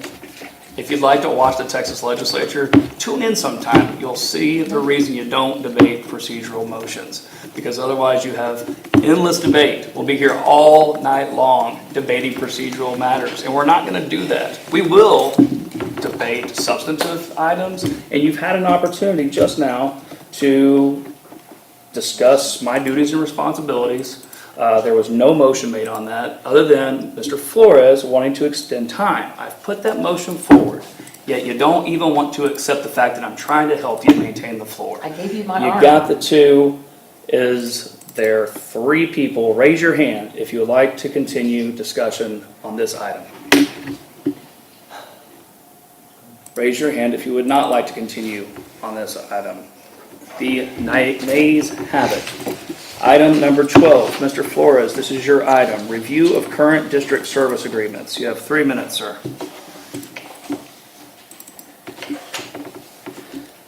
I put this on the agenda item, and I'm new to the whole procedure on how to add an agenda and everything. But the reason I added it was, I think it's in the best interest of the district to rebid and seek out and make sure that contractors, to make sure that they are competitive and doing what the market is doing. So I'm just interested in rebidding, looking at rebidding the contractors that have been with us for over 5 years, as recommended by TCEQ. I don't see anything wrong with just watching the financials. They've all been here quite some time, and I think it's just time to change things up a little bit. So I guess Is this open for Evans is gonna look discussion? for a motion. So I'd like to make sorry guys, I'm all new to this, so I'm trying to learn the procedure. Sorry Megan, sorry Beth, sorry, no, I'm just trying to learn how it works. So I'm guessing I have to make a motion, Mr. Evans, I'm new to this, can you explain that to me, being counsel? If you have a motion to make, certainly. Okay, well, rebid, I'd like to make a motion to look into rebidding all our contractors that have been with us over 5 years. All right, the motion on the table is to rebid all contracts that have been with contractors of the district for 5 years or more, or over 5 years. Would that be the best way to do it? Or do You we tell have to me, request- it's your motion, sir. I'm just trying to get some guidance here or something. I can't give you guidance on your motion. I don't know what you're trying to do. So if you want greater than 5 years? What I'm trying to do is rebid all our contractors, so I'm just Okay, asking let the me professional. let me rephrase the question. Mr. Flores, would you let me talk? The question is, do you want it to be all contracts that have been on the books for 5 years or greater? Or 5 years even? Which is it? I mean, 5 years or greater. okay, good, okay, got it. So right at 5 years, okay. Tim Ford, is there a second? I'll second that. All right, Ms. Fobb makes the second. All right, let's see, since Mr. Flores just introduced the motion, let's start at this end of the table, Ms. Jones. Do you wish to speak to the motion? I think everybody's been doing a great job. We finally are getting a rhythm. I think everybody's been working very well together. I don't see any reason to change that right now. Okay, Mr. Avila, would you like to speak to the motion, sir? I mean, I think we do have to look into other options and see the market and see, I I need the data to decide if we're really receiving good quality service and a competitive price. So I think bids are customary practice for any business. I don't know if I necessarily agree if you're doing a good service that I'm going to not look into other options. So I think we definitely need a process as to give opportunity to other contractors out there in the market. All right, Mr. Avila, anything else? That's it. Okay. Ms. Studo? I think that's an extremely broad motion. The amount of work that's going to go into rebuilding some of these contractors is not trivial. And I think, with some contractors, it makes more sense than others to sort of continually test the field. But the reality is that when it comes to, like, for example, Infomark, there's not a lot of companies out there in the Austin area who do what Infomark does. I'd appreciate you not making faces while I speak, I'm Director sorry, my Fowl. nose is running. I don't have any Kleenex. Yes, okay. So,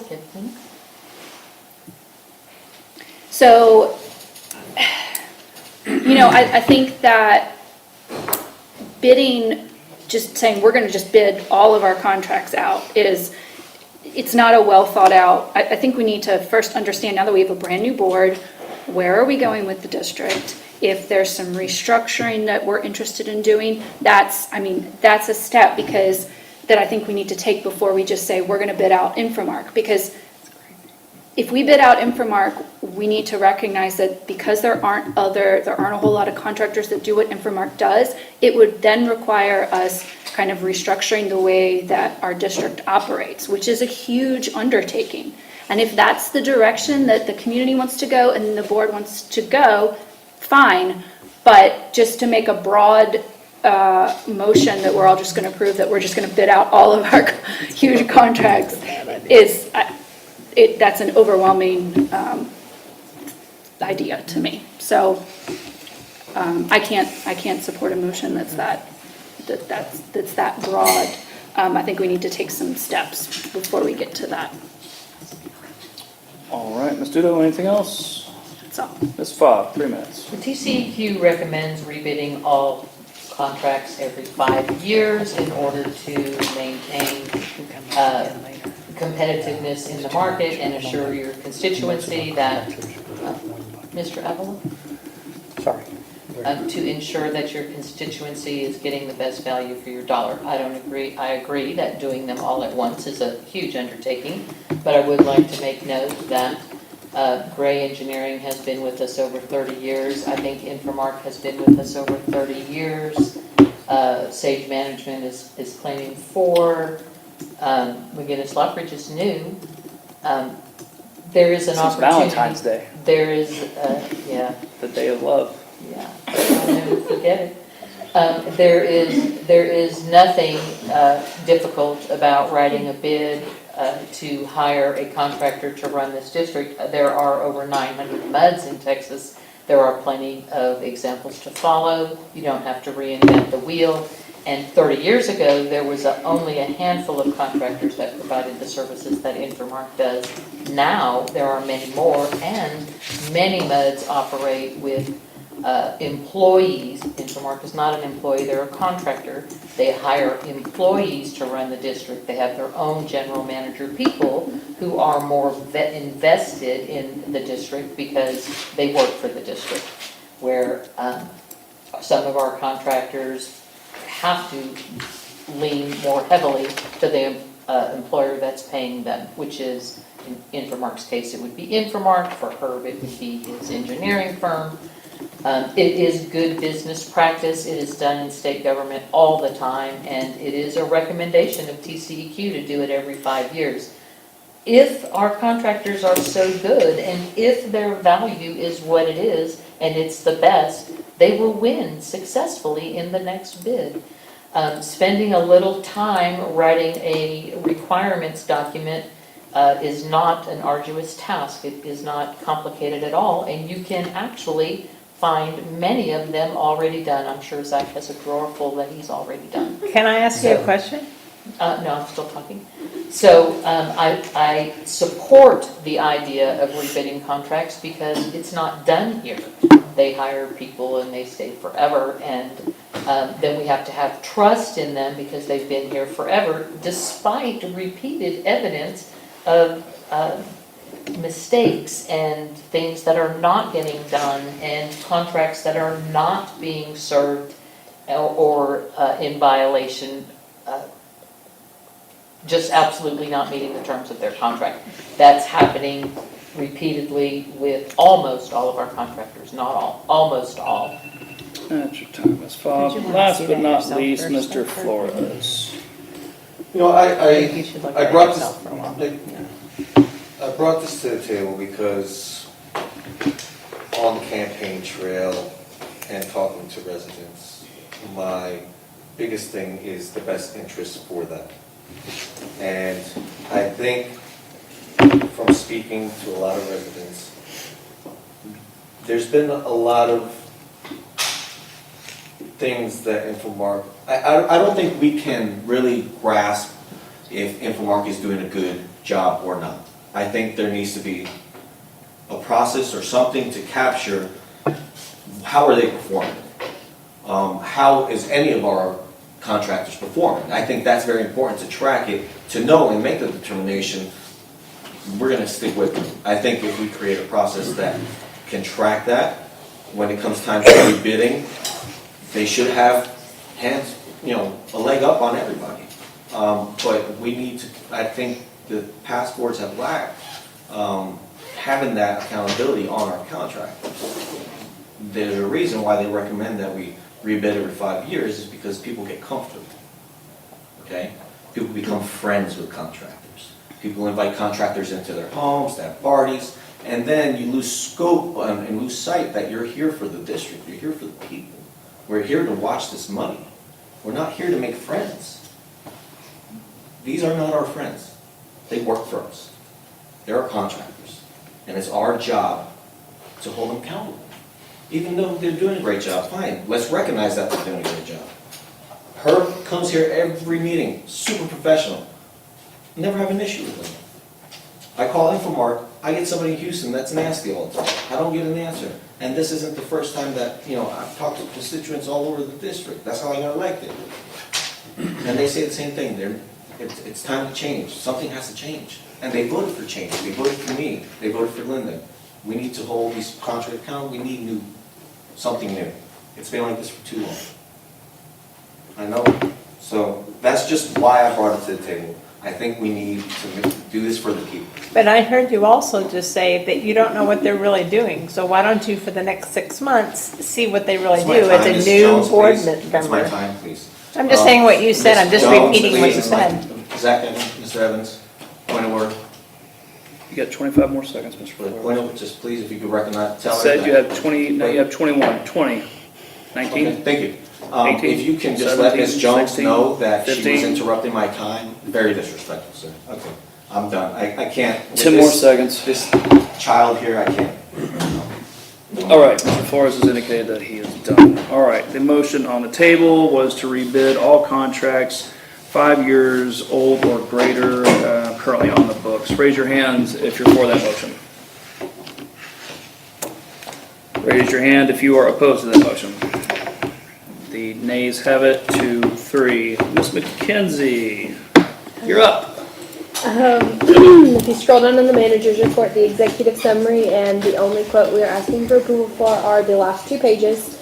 Your water accountability from this month, being as early as your meeting was not available. However, last month has been added in. There hasn't been much change, but we do actually have an entire team of people taking a look at the numbers that we get from the city of Cedar Park to verify that what they are providing us is going to provide for the best calculations. We feel like it's got to be somewhere within that. We've pulled meter calibrations, actually, the city of Cedar Park has. The master meters running for your district are running fine. We have no issues indicated there, but at this time, you've done everything that is recommended you do to fix a leak of any sort. And until we essentially get better reuse numbers, which is where we believe this is faulting from City of Cedar Park, or identify how they're calculating it, we won't be able to understand how that fits into your calculation, but we do feel like that is potentially where we're getting something off, because it's not off by much. You're at 87%, you were 89% the last month. It's not fluctuating very much to believe that it is a huge indicative leak or anything like that, but we do believe there's a calculation off, so we're working on that. Wastewater Transport has completed the I believe it was a clean at the Degama lift station, and additional preventative maintenance for the Degama lift station and Hatch lift station have been completed. You can find that in your work order detail that is submitted with invoices. And just as a FYI going forward, we don't send out the invoices to the entire board. It goes to the committee first, and then it goes to Director Fobb, who's previously asked for that to happen. If there are other board members that do want the invoices, you will need to make an email request, and we will make sure you're on the list for distribution. As far as billing goes, 89 delinquent letters have been mailed, 58 door tags have been hung, but 0 disconnects were made this month, which is great. Disconnects are not till Wednesday. Oh, I'm sorry. They're not, they haven't happened yet. They'll happen Wednesday. I thought the 0 number was a good idea. Parks Committee is recommending the approval of the attached quote from Sunscapes to remove some hazardous trees located at 1709 Dayflower, as well as it's a chinaberry that needs to be removed as essentially to the soil level, and then there's also one over by the trail in the horseshoe pit at Sunchase Park, I believe that's the correct one. But Sunscapes is the one who brought this to us. The recommendation, as well as to chip and haul away for all debris, is $5,175 for a total of removal of 4 chinaberry trees. I can speak. Yeah, it's 4 trees, right? Yes, it's a total of 4. Are those dangerous chinaberry trees? Are they poisonous? They're not poisonous, however, the older they get, they will continue to drop limbs and pieces of the tree, apparently. So they are a hazard right now. Correct. How many people go back there and walk under these trees? One came from a resident. Oh, it did? Came from a resident? One of them came from a resident that a limb had fallen in. In his yard? Yeah. Okay, I do remember that. Yeah. And then I think we had Sunscapes take a look at the area, and they recommended these 4. Was it during a storm? You know that? No, it was recent. It was within the last month and a half that they took a look. It's no different than, I don't know if you recall, the chinaberry that was removed in Madeline Loop Pond that was like directly next to somebody's fence, was dropping limbs in their backyard. It's the same exact style of tree. And because it's in our district It property. is district property. Our responsibility to cut what's on their side of the fence? We didn't cut what was on their side of the fence. They can cut what is on their side of the fence. However, the trees located, all 4 are on district property. Are you looking for a motion to approve Yes. that bid tonight? Okay. Director Jones, since you have the cost estimate in front of you, we make that motion. Oh, is that what you're gonna? Yeah. I'd like to, so for Sunscapes to come out for $5,175 to be able to remove 4 trees, Fine. correct? Correct. Anything else we want on that? Okay. I'll second. All right. Do we need to deliberate this? Yes. Raise your hands if you would like to waive deliberation on the removal of 4 trees and proceed straight to the vote to engage these contractors. Please. Does that make sense to everybody? Yes. Okay, all right. So, that said, there will be no deliberation on a bid. Anything else needs to be included in that? No, not on that. Okay, all right. If you approve of the motion to engage Sunscapes for $5,175 removal of 4 chinaberry trees, please raise your hands. Okay, if you're against it, raise your hands. All right, 3 to the ayes have it. Thank you, Ms. Scales. Please carry on. Holiday lighting installation has been completed. We've had a few hiccups electrical wise that are actually district side problems since that's been done. I think we also have one wreath that needs to go back up. Outside of that, it's concluded. We will continue to work on any additional issues. If you happen to notice that Anderson Mill West lights stay on, it's just because the timers unfortunately don't get very much sunlight, especially when it's overcast, so some days they might be on longer than others. But we've tried to set the schedule best for the lights. The Anderson Mill West women's restroom is still currently out of order. The repair has been well underway. The plumber, correct me if I'm wrong, has ordered parts and then has had since to have to order a few more. So it is still underway. Since it's such an old bathroom, they're having problems finding the parts for that, so that's been a problem. As far as pond maintenance goes, Astor Pass, London Lane, and Hatch have all been cleaned within the last 2 months. Cashel Wood is next up on our list. They go through and they scrape out all of the sediment, get the trickle channels clean, and essentially make sure you have good water flow.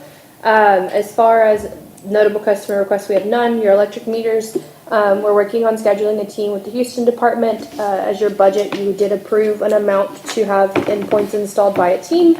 As soon as that happens, once residents begin getting endpoints, they will also begin getting an email that will explain instructions for how to create an account on Ion Water is the name of it. You can locate it on an app or on a computer, and that will then allow you to access and track your own water usage. It'll also be giving you leak updates or detections if it feels like it's notating one. It's kind of the whole system for your meter. And as soon as we start putting endpoints on, we will start batch sending out emails. And then around that time, we'll also bring to the board potentially putting notes on the bills and posting things throughout the district so people will sign on. The more people we get involved, because you want people to engage in that, to track that, because it's mainly the whole point. So aside from that, I don't have any additional items on my report. I have a question for you. I don't recall a board vote with the not to exceed amount for bringing up a Houston crew to install the endpoints. We did do that for installing the meters, but I don't recall that. It's a budgeted item. Can you tell me what, there needs to be a vote to do this? Because Well, I haven't scheduled a crew. I don't have a number for okay, you. so we'll take a vote when that Yeah, happens? that's what we did last time, and it was the not to exceed of your budgeted amount for that line item. Well, as long as we have a vote for this additional expense, because it is above and beyond, and it is part of the meter replacement program. So I do want to see that with the vote. I don't want you just to go spend $25,000 to have endpoints installed. And we need to see the contract for the connection of those endpoints to the service provider that's collecting the data. Badger? Badger. It's definitely been brought to y'all before, just with your prior council. I need to see what it looks like when you add, how many meters are we talking about? 400? 600. 600 at what was it? 70 cents a piece? 89. So the price goes up, so it's important to see that before you just do it. Oh, it's also a non-negotiable thing. We don't have any negotiation rights against it. I'd still like to see it. Understand. All right, thank you, Ms. Scales. We've already done item number 14. 15, committee reports, A, Parks Committee, or what remains of it?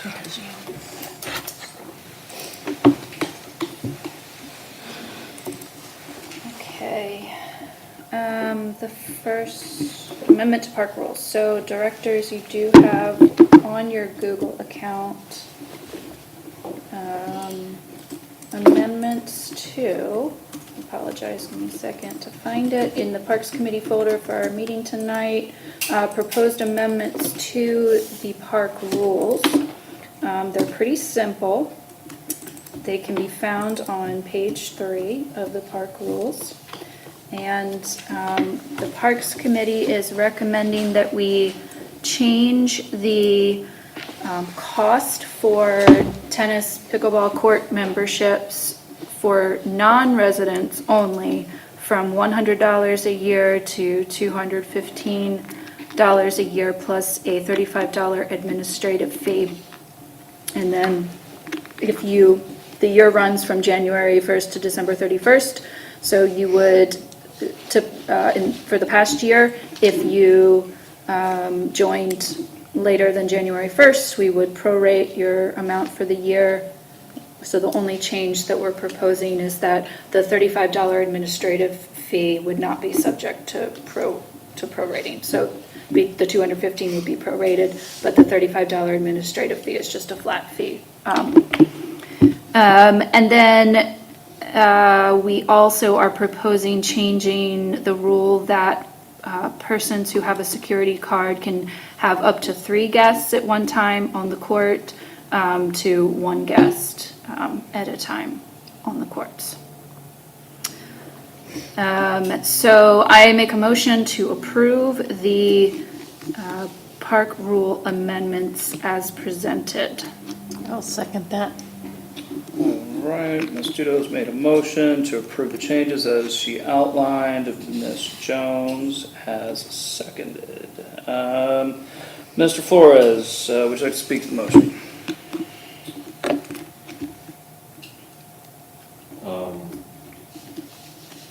What is the reason for the change? When we made the changes to the park rules, I guess it was in February. August, yeah. Well, we've done a couple amendments. We have since received feedback. It was actually in a board meeting. Someone came and made a public comment that our fees for non-residents are extremely low. And so we did do a little bit of research, and they are very low. The reality is that we have 40% of our current members are non-residents, and the cost to maintain our courts is, not insignificant. It was a little over $11,000 last fiscal year, and we've already this year spent $2,000 to maintain the courts, to service them. And I think we've also spent more additionally this month that hasn't even shown up in the invoices yet. So, they're very well loved. The pickleball courts are used a ton, but they are costly to maintain.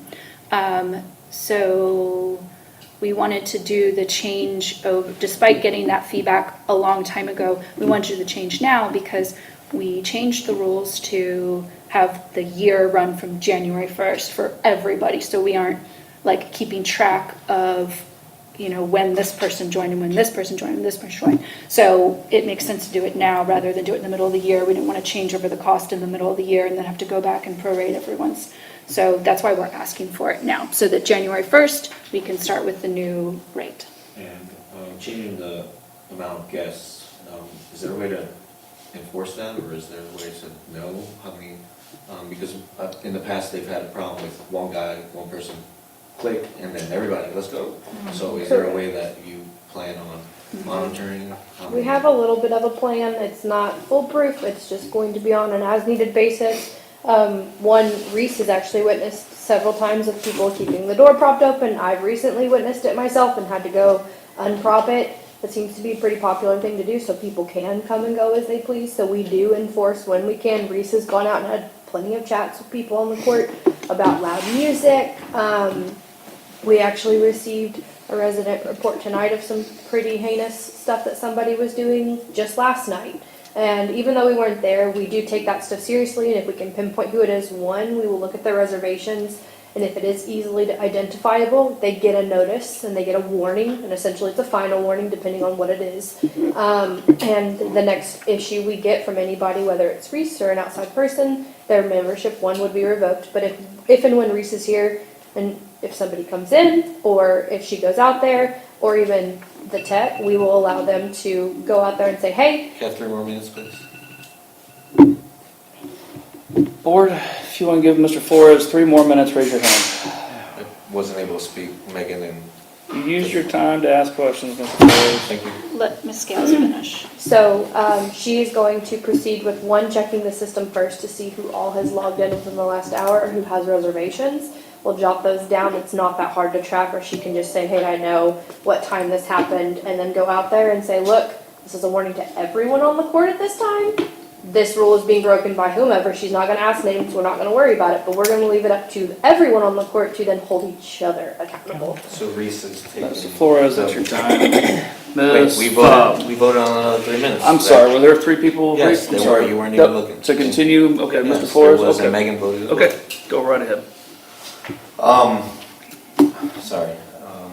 So Reese is kind of taking the bull by the horns. Thank you for being the enforcer. Okay, that was really. We're hoping it scares people enough to start kind of actually respect the rules respecting and, the rules Or abide and, by the rules, gotcha. correct, and I come by every once in a while, and like I said, just happened to notice it literally a couple days ago. I think it was Thursday or Friday of last week. With the limited time that Reese is here in the office, is there a plan for more time for her to be here so she can? I know it's not a big, huge problem. Well, one, it's not a the priority.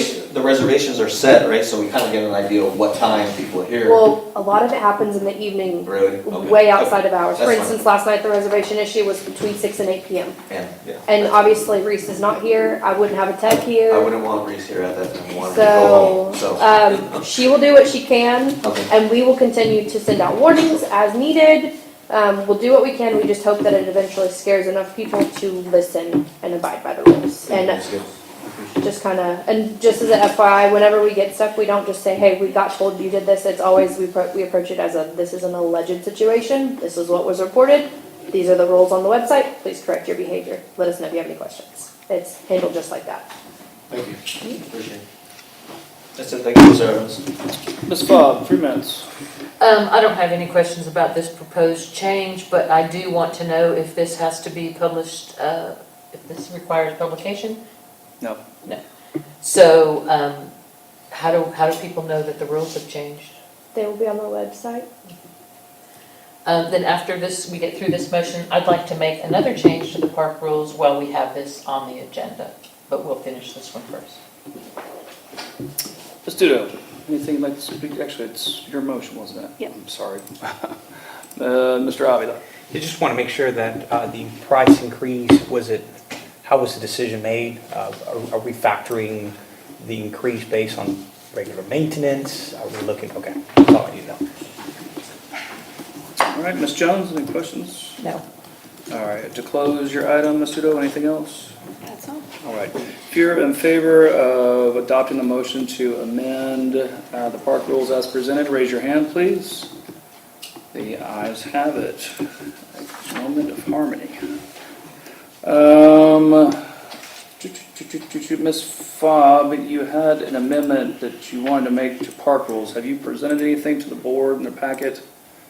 Is there No. anything in writing? All right, you're going to need to bring that back next month. Information Management Committee, you're up. Okay, for this one, the Information Management Committee has been working for a really long time, actually, to try to get some comprehensive changes made to the website. There is a lot of outdated information in there. There's a lot of incorrect information. There's issues with organization. And so what we would like to do is to, rather than piecemeal changes, make a whole set of comprehensive changes to the way that the website is organized and then simultaneously update all the content. So the motion is to... Motion to authorize. You can make it, go ahead. Information Management Committee to work with Touchstone to make amendments and work on the website and not to exceed $2,500. I'll second. Right. Dollars.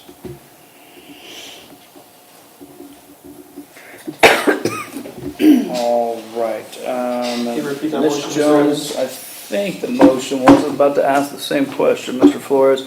So the motion was to work with Touchstone to perform website updates. To make amendments and work on the website for the changes. At an amount not to exceed $2,500. Correct. Okay, all right.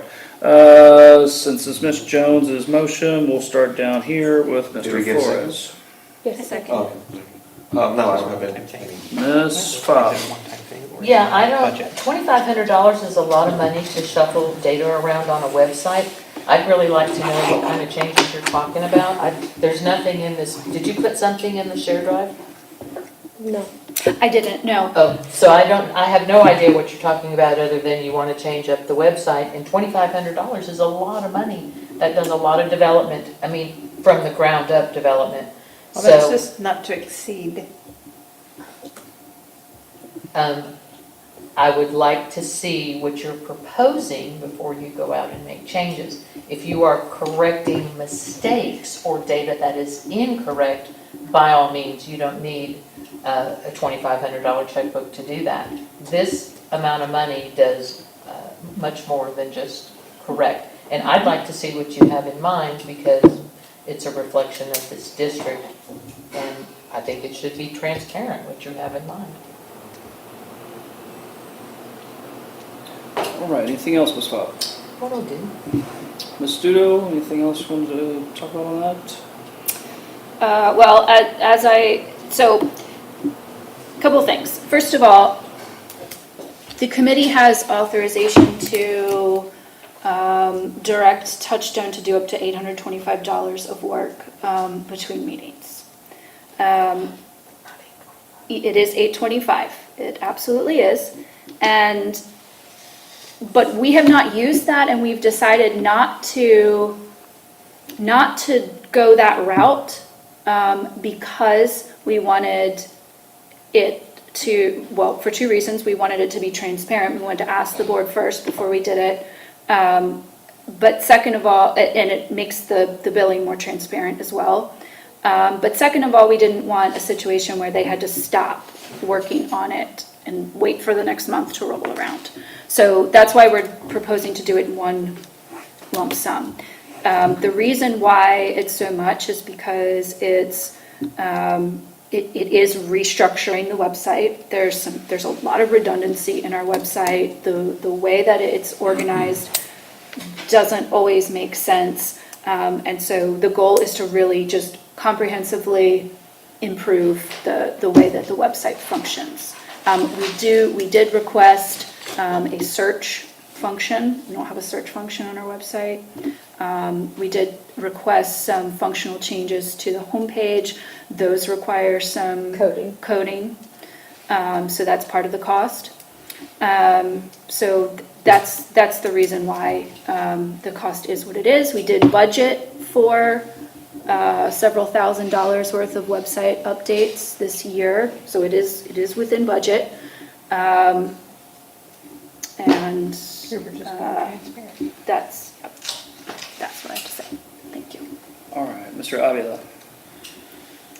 I mean, I think I agree with Linda in the sense that, I've been in a position before where developing a website, can go as $2,500 or even more. If we don't have a real clear idea as to where we're heading, And so my question is for the committee, is there any specific plan as to how to accomplish the goal of, I hear you about transparency, which I think is great, and easier access, easier to understand, but I think the person developing that site has to have a real clear understanding of what, as directors or committee members, what we really want, right? And so I'm just kind of wondering if there's something in place that would convey that information clearly, so when we spend the $2,500, that we have a website that really reflects what we want. Yeah, so we've written 95% of the content, and we have here's the proposed structure that we'd like, here's the changes we'd like to see, here's the content for each of the pages, and we presented that to Touchstone, so that's where we got the number. So we didn't just pull 2,500 out. We said, what would it cost to do all of these things? And that's the number that they gave us as a not to exceed number. So yes, we do know where we're going. And a lot of it is just updating.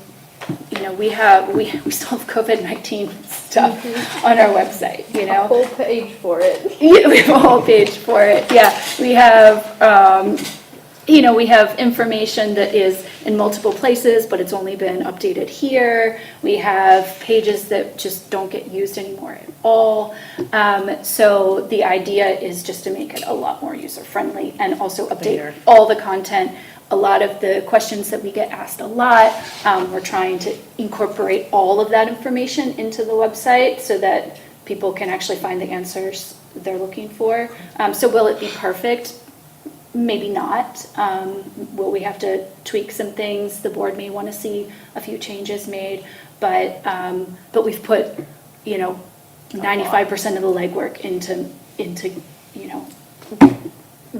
giving them what we would like to see. All right, Ms. Jones, anything to close?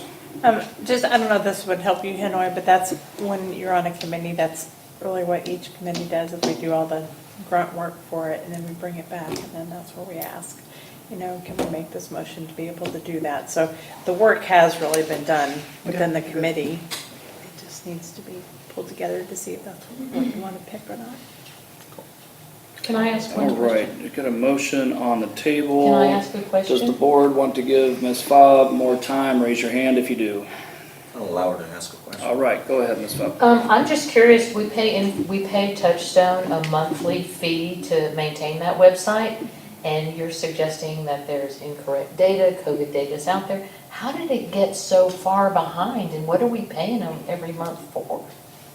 If they're not maintaining that website, because that's what the invoice says. Mm-hmm. Yeah, they maintain certain aspects of the website, and Board meeting, you might be able to, they upload speak your to board it meeting better. data every month, they get an agenda, they upload it, they create the links for that, they make sure that it's linked properly, so that when you click on the link, it will take you to the live view when the day of the meeting takes place. And they, unfortunately, are the only ones that can do that because they have to access the YouTube channel where it links the two together. That's not something Infomart can do. In addition to that, they do make any small changes that we ask them to in a month's time, and it happens. Do you still have access? Do you have any access at all? Absolutely. So the data that's out of date and not correct, is that something that Infomart can update and correct? Because their contract makes them responsible for the website. They've actually done a lot. We've done every single thing Megan brings to us, and if I can't access it on the back end, then I go to Touchstone. Yeah, so I do try to bring, things that okay, this really needs to be changed. So it's not that there's information out there that's egregiously wrong. But the reason why Infomart can't make these changes is because we need the structural changes to the website, which they can't do. So once the structural changes have been made, Infomart can then continue going back in and, yeah. And you have already a list or some compiled data of what you want changed? Yes. Can you share that on this shared drive? I can put it on the drive, sure. I'd like to see it first. All right, the motion is on the table to work with Touchstone to allow them to perform comprehensive website updates at a cost not to exceed $2,500. If you're in favor of that motion, raise your hand, please. All opposed? I'm going to abstain from the vote until I see the information that's costing $2,500. The ayes have it. All right, next item under B, authorize development of a resident alert email list serve.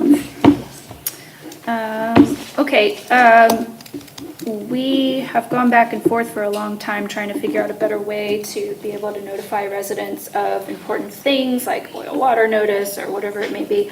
And noticed on another MUD's website the other day that they just have a link to sign up for a voluntary email list. And it's just, you literally click on the link on the homepage, it takes you to a web form, you put in your information, and then you're authorizing the district to email you with non-utility related things. So we would like to make a motion to develop a resident alert email listserv, voluntary. All right, motion's been made to develop a resident alert email listserv. I'll second that. And Ms. Jones seconds. Mr. Flores, would you like to speak to the motion? Can you change it up a little bit and give me some time to think about some questions to ask? Sure, I'll come back to you, Ms. Appreciate it. Bob. Who will develop and maintain the database of email addresses? And where will the addresses be stored?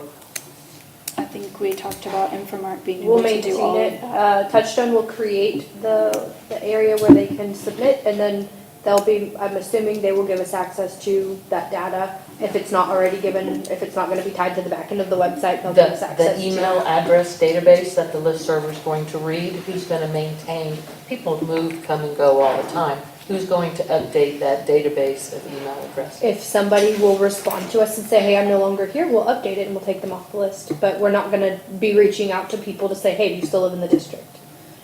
So it'll just grow exponentially. It'll never be maintained. Once you sign up, you're always up. I think that people will be probably ready enough to respond to say, hey, I'm no longer there. I don't care to hear this. No different than unassigning yourself from Nextdoor or any other sort of messaging notifications. It's voluntary. Unsubscribe, but Yeah, subscribe, yeah. like everything else, you just unsubscribe. Ms. Bob, anything else? No, that'll be me. Let's see, Ms. Tito, you made the motion, we'll come back to you. Mr. Avila, any questions or Yeah, any comments? costs incurred to maintain that? Is that part of We'll the- maintain it on our end as long as it's not egregious in time. It shouldn't be a problem. Right. Now, the question is like, because I know there's a park committee and who's going to do this and who's going to do that. Do we have something in writing as to what's the responsibility of, what's the name of the company we're hiring? Information management, Touchstone. A Touchstone, and what's their responsibility and what's your responsibility, so that we can really understand who gets to do what, right?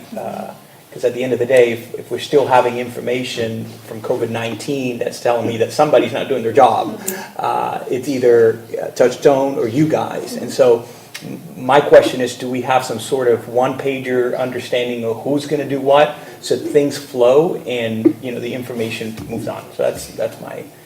I don't know how detailed Touchstone's is, but I can tell you it's actually not listed in our contract to maintain a district website. Okay.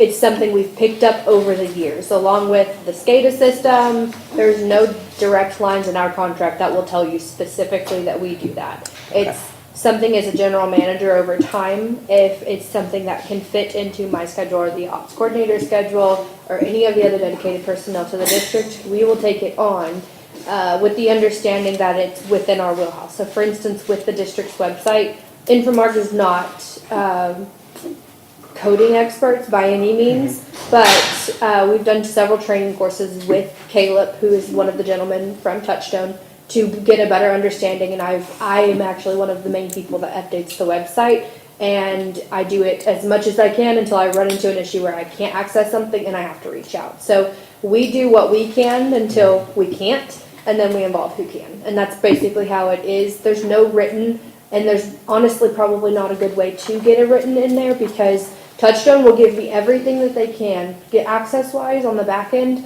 but there are certain things that do require coding. For instance, restructuring certain boxes. If you want to add, like, especially like anything moving, stuff like that, requires coding that Infomark does not do. Got it. Well, thank you. And Ms. Jones, anything else? Ms. Tito, anything to close? No. All right, if you're in favor of creating the email Mr. alert Evans, you listserv. said you were gonna Oh, I'm sorry, Mr. Flores, go ahead. If you can look into, just that unsubscribe button, so this way people can just opt out. And it was gonna be the cost. Thanks for bringing that up, and glad that you're taking this. As long as it doesn't become egregious on our time, I don't see any issues I with appreciate maintaining that. it. If somebody says, hey, I want to unsubscribe, we would just remove them from the list. And, no, that's it. Well, that's it. All right, all those in favor, raise your hand. All opposed? Ayes have it, 4-1. Security Committee.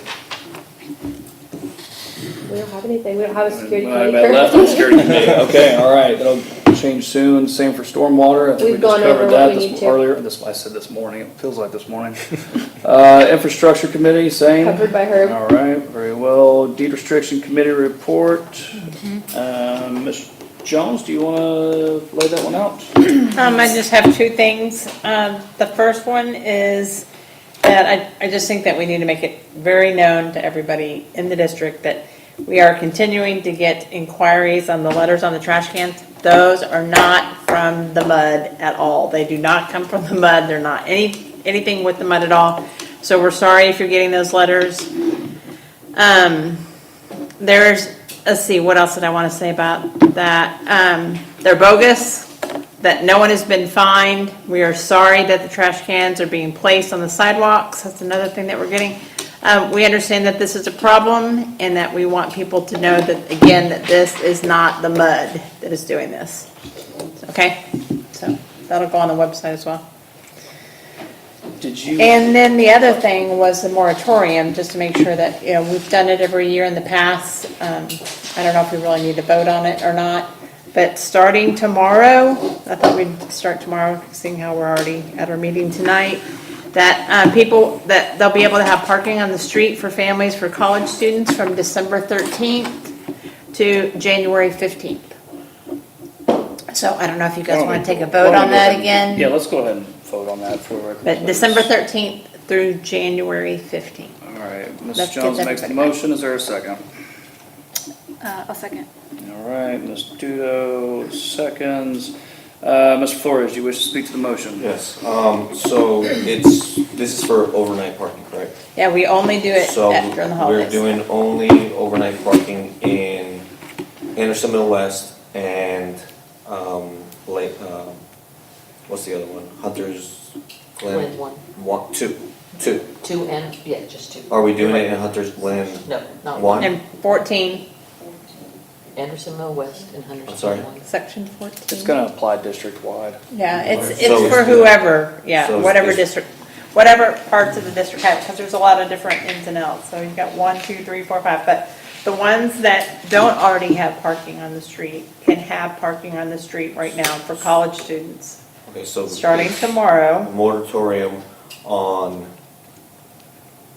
sections that have overnight parking restrictions Yes, only yes, and this is something across that. the district. Yep, and we've done it every year to allow college students to be able to park on the street. That's the only question I have. Ms. Fobb? If the contractor is not doing a portion of the services that make up the base fee, then we should be reducing the base fee by the cost of the services not being performed. That's the responsible thing to do. If we can't do that, then I would suggest we suspend both the day and night tours while we renegotiate this contract and give appropriate notice. The mere act of stopping enforcement demonstrates that there is no impact to the value of property when it's not being done, or it wouldn't be stopped at all. If we work together on the requirements of the position, then we can reasonably expect to have a contract locked down, identify the cost of that night service, and the mere stopping of the night service impacts the base fee, because the way the contract's written, it's a one cost for doing 2 day tours and 4 night tours in a month. So if you stop doing the 4 night tours, then you can't pay that full base fee. That's how it's written in the contract. Anybody who needs to see a copy, I'll be happy to send it to you. Right now, there are right at 300 homes out of 1,900 that are being enforced for street parking. Street parking exists in many HOA, in all the HOA sections. They choose not to enforce. If the HOAs aren't enforcing it because they don't feel it impacts the value of property, why are we paying extra money and having a contractor do it in the other sections? It makes no sense. It's not congruent. Either it impacts the value of property all the time, or it doesn't impact the value of property. My suggestion is stop enforcing street parking ever at all. Let's figure out this contract mess with them, and then we move forward from there. There is there is, unless you can demonstrate that it's impacting the value of property, the water code doesn't even give us the authority to enforce it. Those two things have to go together.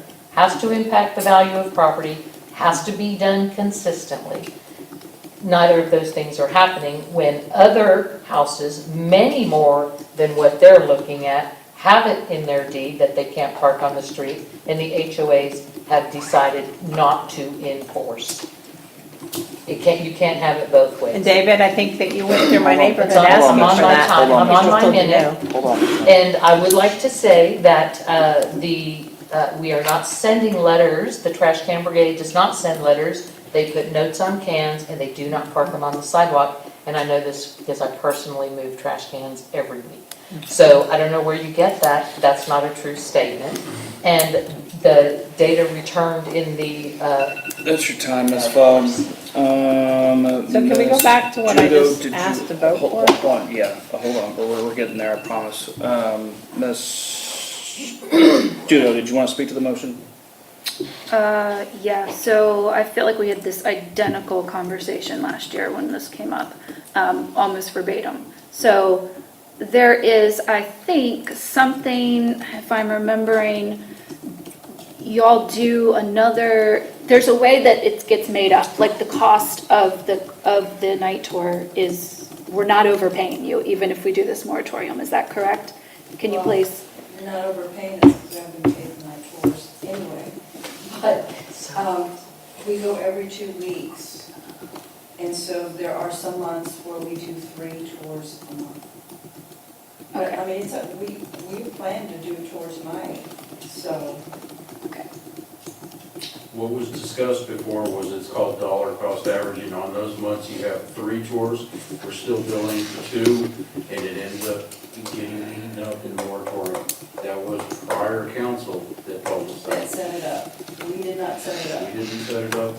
The prior accountant agreed with what prior legal counsel said, and we moved forward with that. It wasn't our idea, it's theirs. Okay. Anything else, Mr. Ray? That's all. Mr. Avila, would you like to speak to the motion? Can you repeat the motion again? So the motion, I'm sorry, go ahead. Well, we're Sorry. gonna do it. We would like to continue the parking on the streets for families of college students from December 13th to January 15th. So it's effectively to waive enforcement of that. While the And kids that's are for at a home. period of time, correct? For one, it's, yeah, it's And almost. that applied for the whole district? Correct. Okay. Per month. All right, anything to close, Ms. Jones? All right, if you're in favor of the motion, raise your hand, please. Right, the ayes have it, 5-0. All right, ongoing litigation relating to deed restriction violations within the district. I don't have anything substantive as far as updates are concerned. I do want to correct, I think what's a misperception as to what happened on the addresses that were on the agenda, I think, was that last month, month before? I'm sorry, Just what number are we because- on? Sorry. 16. Just because there was a discussion about that item during executive session, it doesn't mean that all those addresses are currently being sued or that those residents are being sued. So again, it seems to be a misconception that's being perpetuated, and I'm just correcting that. All right, we're going to take any questions. That's it. That's all I got on that. We do have, Firm we do next. have people being sued, correct? Yeah, the board has approved, I think, 4 lawsuits, I think. 6. Was it 6? 6. There you go. I have a question about number 16 agenda item. Ms. Fobb, just to rehash the conversation we've had on several occasions, the board has found that you have a conflict of interest with respect to deed restriction enforcement matters. I suspect at some point, if need be, the board will make that finding as applied to Mr. Flores because he's also currently in the middle of a deed restriction enforcement litigation, or excuse me, lawsuit. Whether the board's gonna make that determination at some point or not, that's your business to decide. But I'm not gonna answer your questions about deed restriction enforcement now or ever, as long as the board has found that you have a conflict of interest, Ms. Fobb. I'm not gonna keep doing this every single meeting. I try to be polite, I try to answer your questions to the extent that I can, but I've told you on multiple occasions that I'm not going to answer questions on this item for the reasons I just stated. I need to correct That you. said, I need to correct you. moving right along, item number 17, confirm next regular meeting dates. Y'all would be set to meet on, I'd like to make a motion. item number 18, or excuse me, 18th. I'd like to make a motion, January. Mr. Evans? Correct. Mr. Evans. Mr. Adler is obviously the split vote here. Would you like to give them time to answer questions? Yes. Okay, all right, go ahead. I was just I'm just going to wondering- reiterate, regardless of what you're going to say or ask, I'm not going to answer questions about deed restriction enforcement matters for either of you. This was about, the next meeting. I was gonna make a motion that we,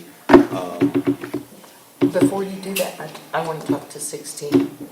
oh, you're moving, oh, sorry. My motion was going to be for item 16. I would like to make a correction to a statement that was made. I have no litigation ongoing with this district, which would be I the didn't say only you had reason, ongoing litigation. I said Mr. Flores which is, would be the you only reason have that a, you could exclude me you from an have an executive item that has session. been concluded, and the court threw your case out with It prejudice. has it makes no difference for my position on this board, other than while my lawsuit was active, Mr. Flickinger would not allow me to attend executive sessions that involved my lawsuit. That is allowed by the law. Excluding me because I do not agree with the deed enforcement restriction business of this district, that's not allowed. I'm a minority voice. I deserve to be heard. I represent people who think the way I do. You are curtailing their voice on this board by allowing votes to be taken, and you have no legal standing to do so.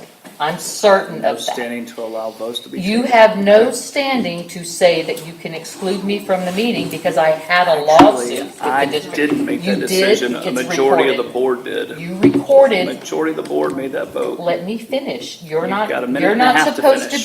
be deliberating. I am. You're directing I am comments toward me, telling and I am you, responding. I am telling you that tonight you stated that the reason I am excluded is because I filed suit against this district.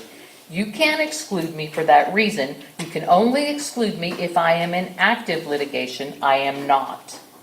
So, that needs to be corrected. I'm correcting that with our arbiter. That is part of our problem. That is our conflict. That's not going to get any better until you correct. So, to be clear, the deed restriction violations, the deed activity of this district, I do not approve of what is going on. That is clear. You hear it in every meeting. To exclude me from expressing my opinions is curtailing 20% of this board's representation. That is grievanceable. I intend to take it to the district attorney because I don't believe you have that authority. TCEQ has recommended I take it to the district attorney. I intend to do so. Our arbiter will handle it in a different manner with you directly.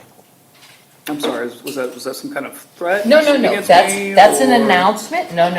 You already are well aware. No, so I'd like to know. Well aware. Could you show me where TCEQ recommended that you went to the Yes, district it's in my attorney? handouts. You'll Okay, find I'll it. take some of that home. Take that Okay. home and take a look. Okay. And they clearly say there is no authority for you to do that. And I should bring it to the Once district again, attorney. this board made that decision. Where did they A get that legal majority of advice? this board Where made did they that get that decision. They're advice? legislative body, they're elected officials, just like you. And their Ms. legal Fogg, counsel what was your should, comment to me whenever we left the meeting on November 16th? I don't see how that's relevant I right don't, now. that's not It is relevant, and relevant. it's not on the It is I agenda. don't think it's It's relevant. not on the Why would- agenda. Mr. Flores, I'm not talking to you. I'm not answering your question, it is not on the Well, I agenda. have a question though, and it relates to this item. It doesn't. What was your comment to me when I- I exited this room after our I 11:16 have no meeting? idea.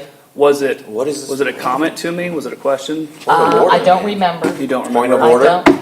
Do you remember? Point of Point of order, order. yeah, it's not on the agenda, you asking don't you. Point question of me. order, Mr. Evans? I'm referring back right now to item number 11, duties and You need a vote of responsibilities the board No, for I that, do Mr. not. Evans? You need a Point vote of the order, board to go please, backwards Mr. on the Evans. agenda. You know, we're Point of already order. done really for the Yeah, we're night. done. So I'm just going to make very clear that had we been in the middle of a meeting, I absolutely would ask for a vote to remove both of you. You're not going to sit here and talk over me. I don't do it to you. I don't let other people do it to you.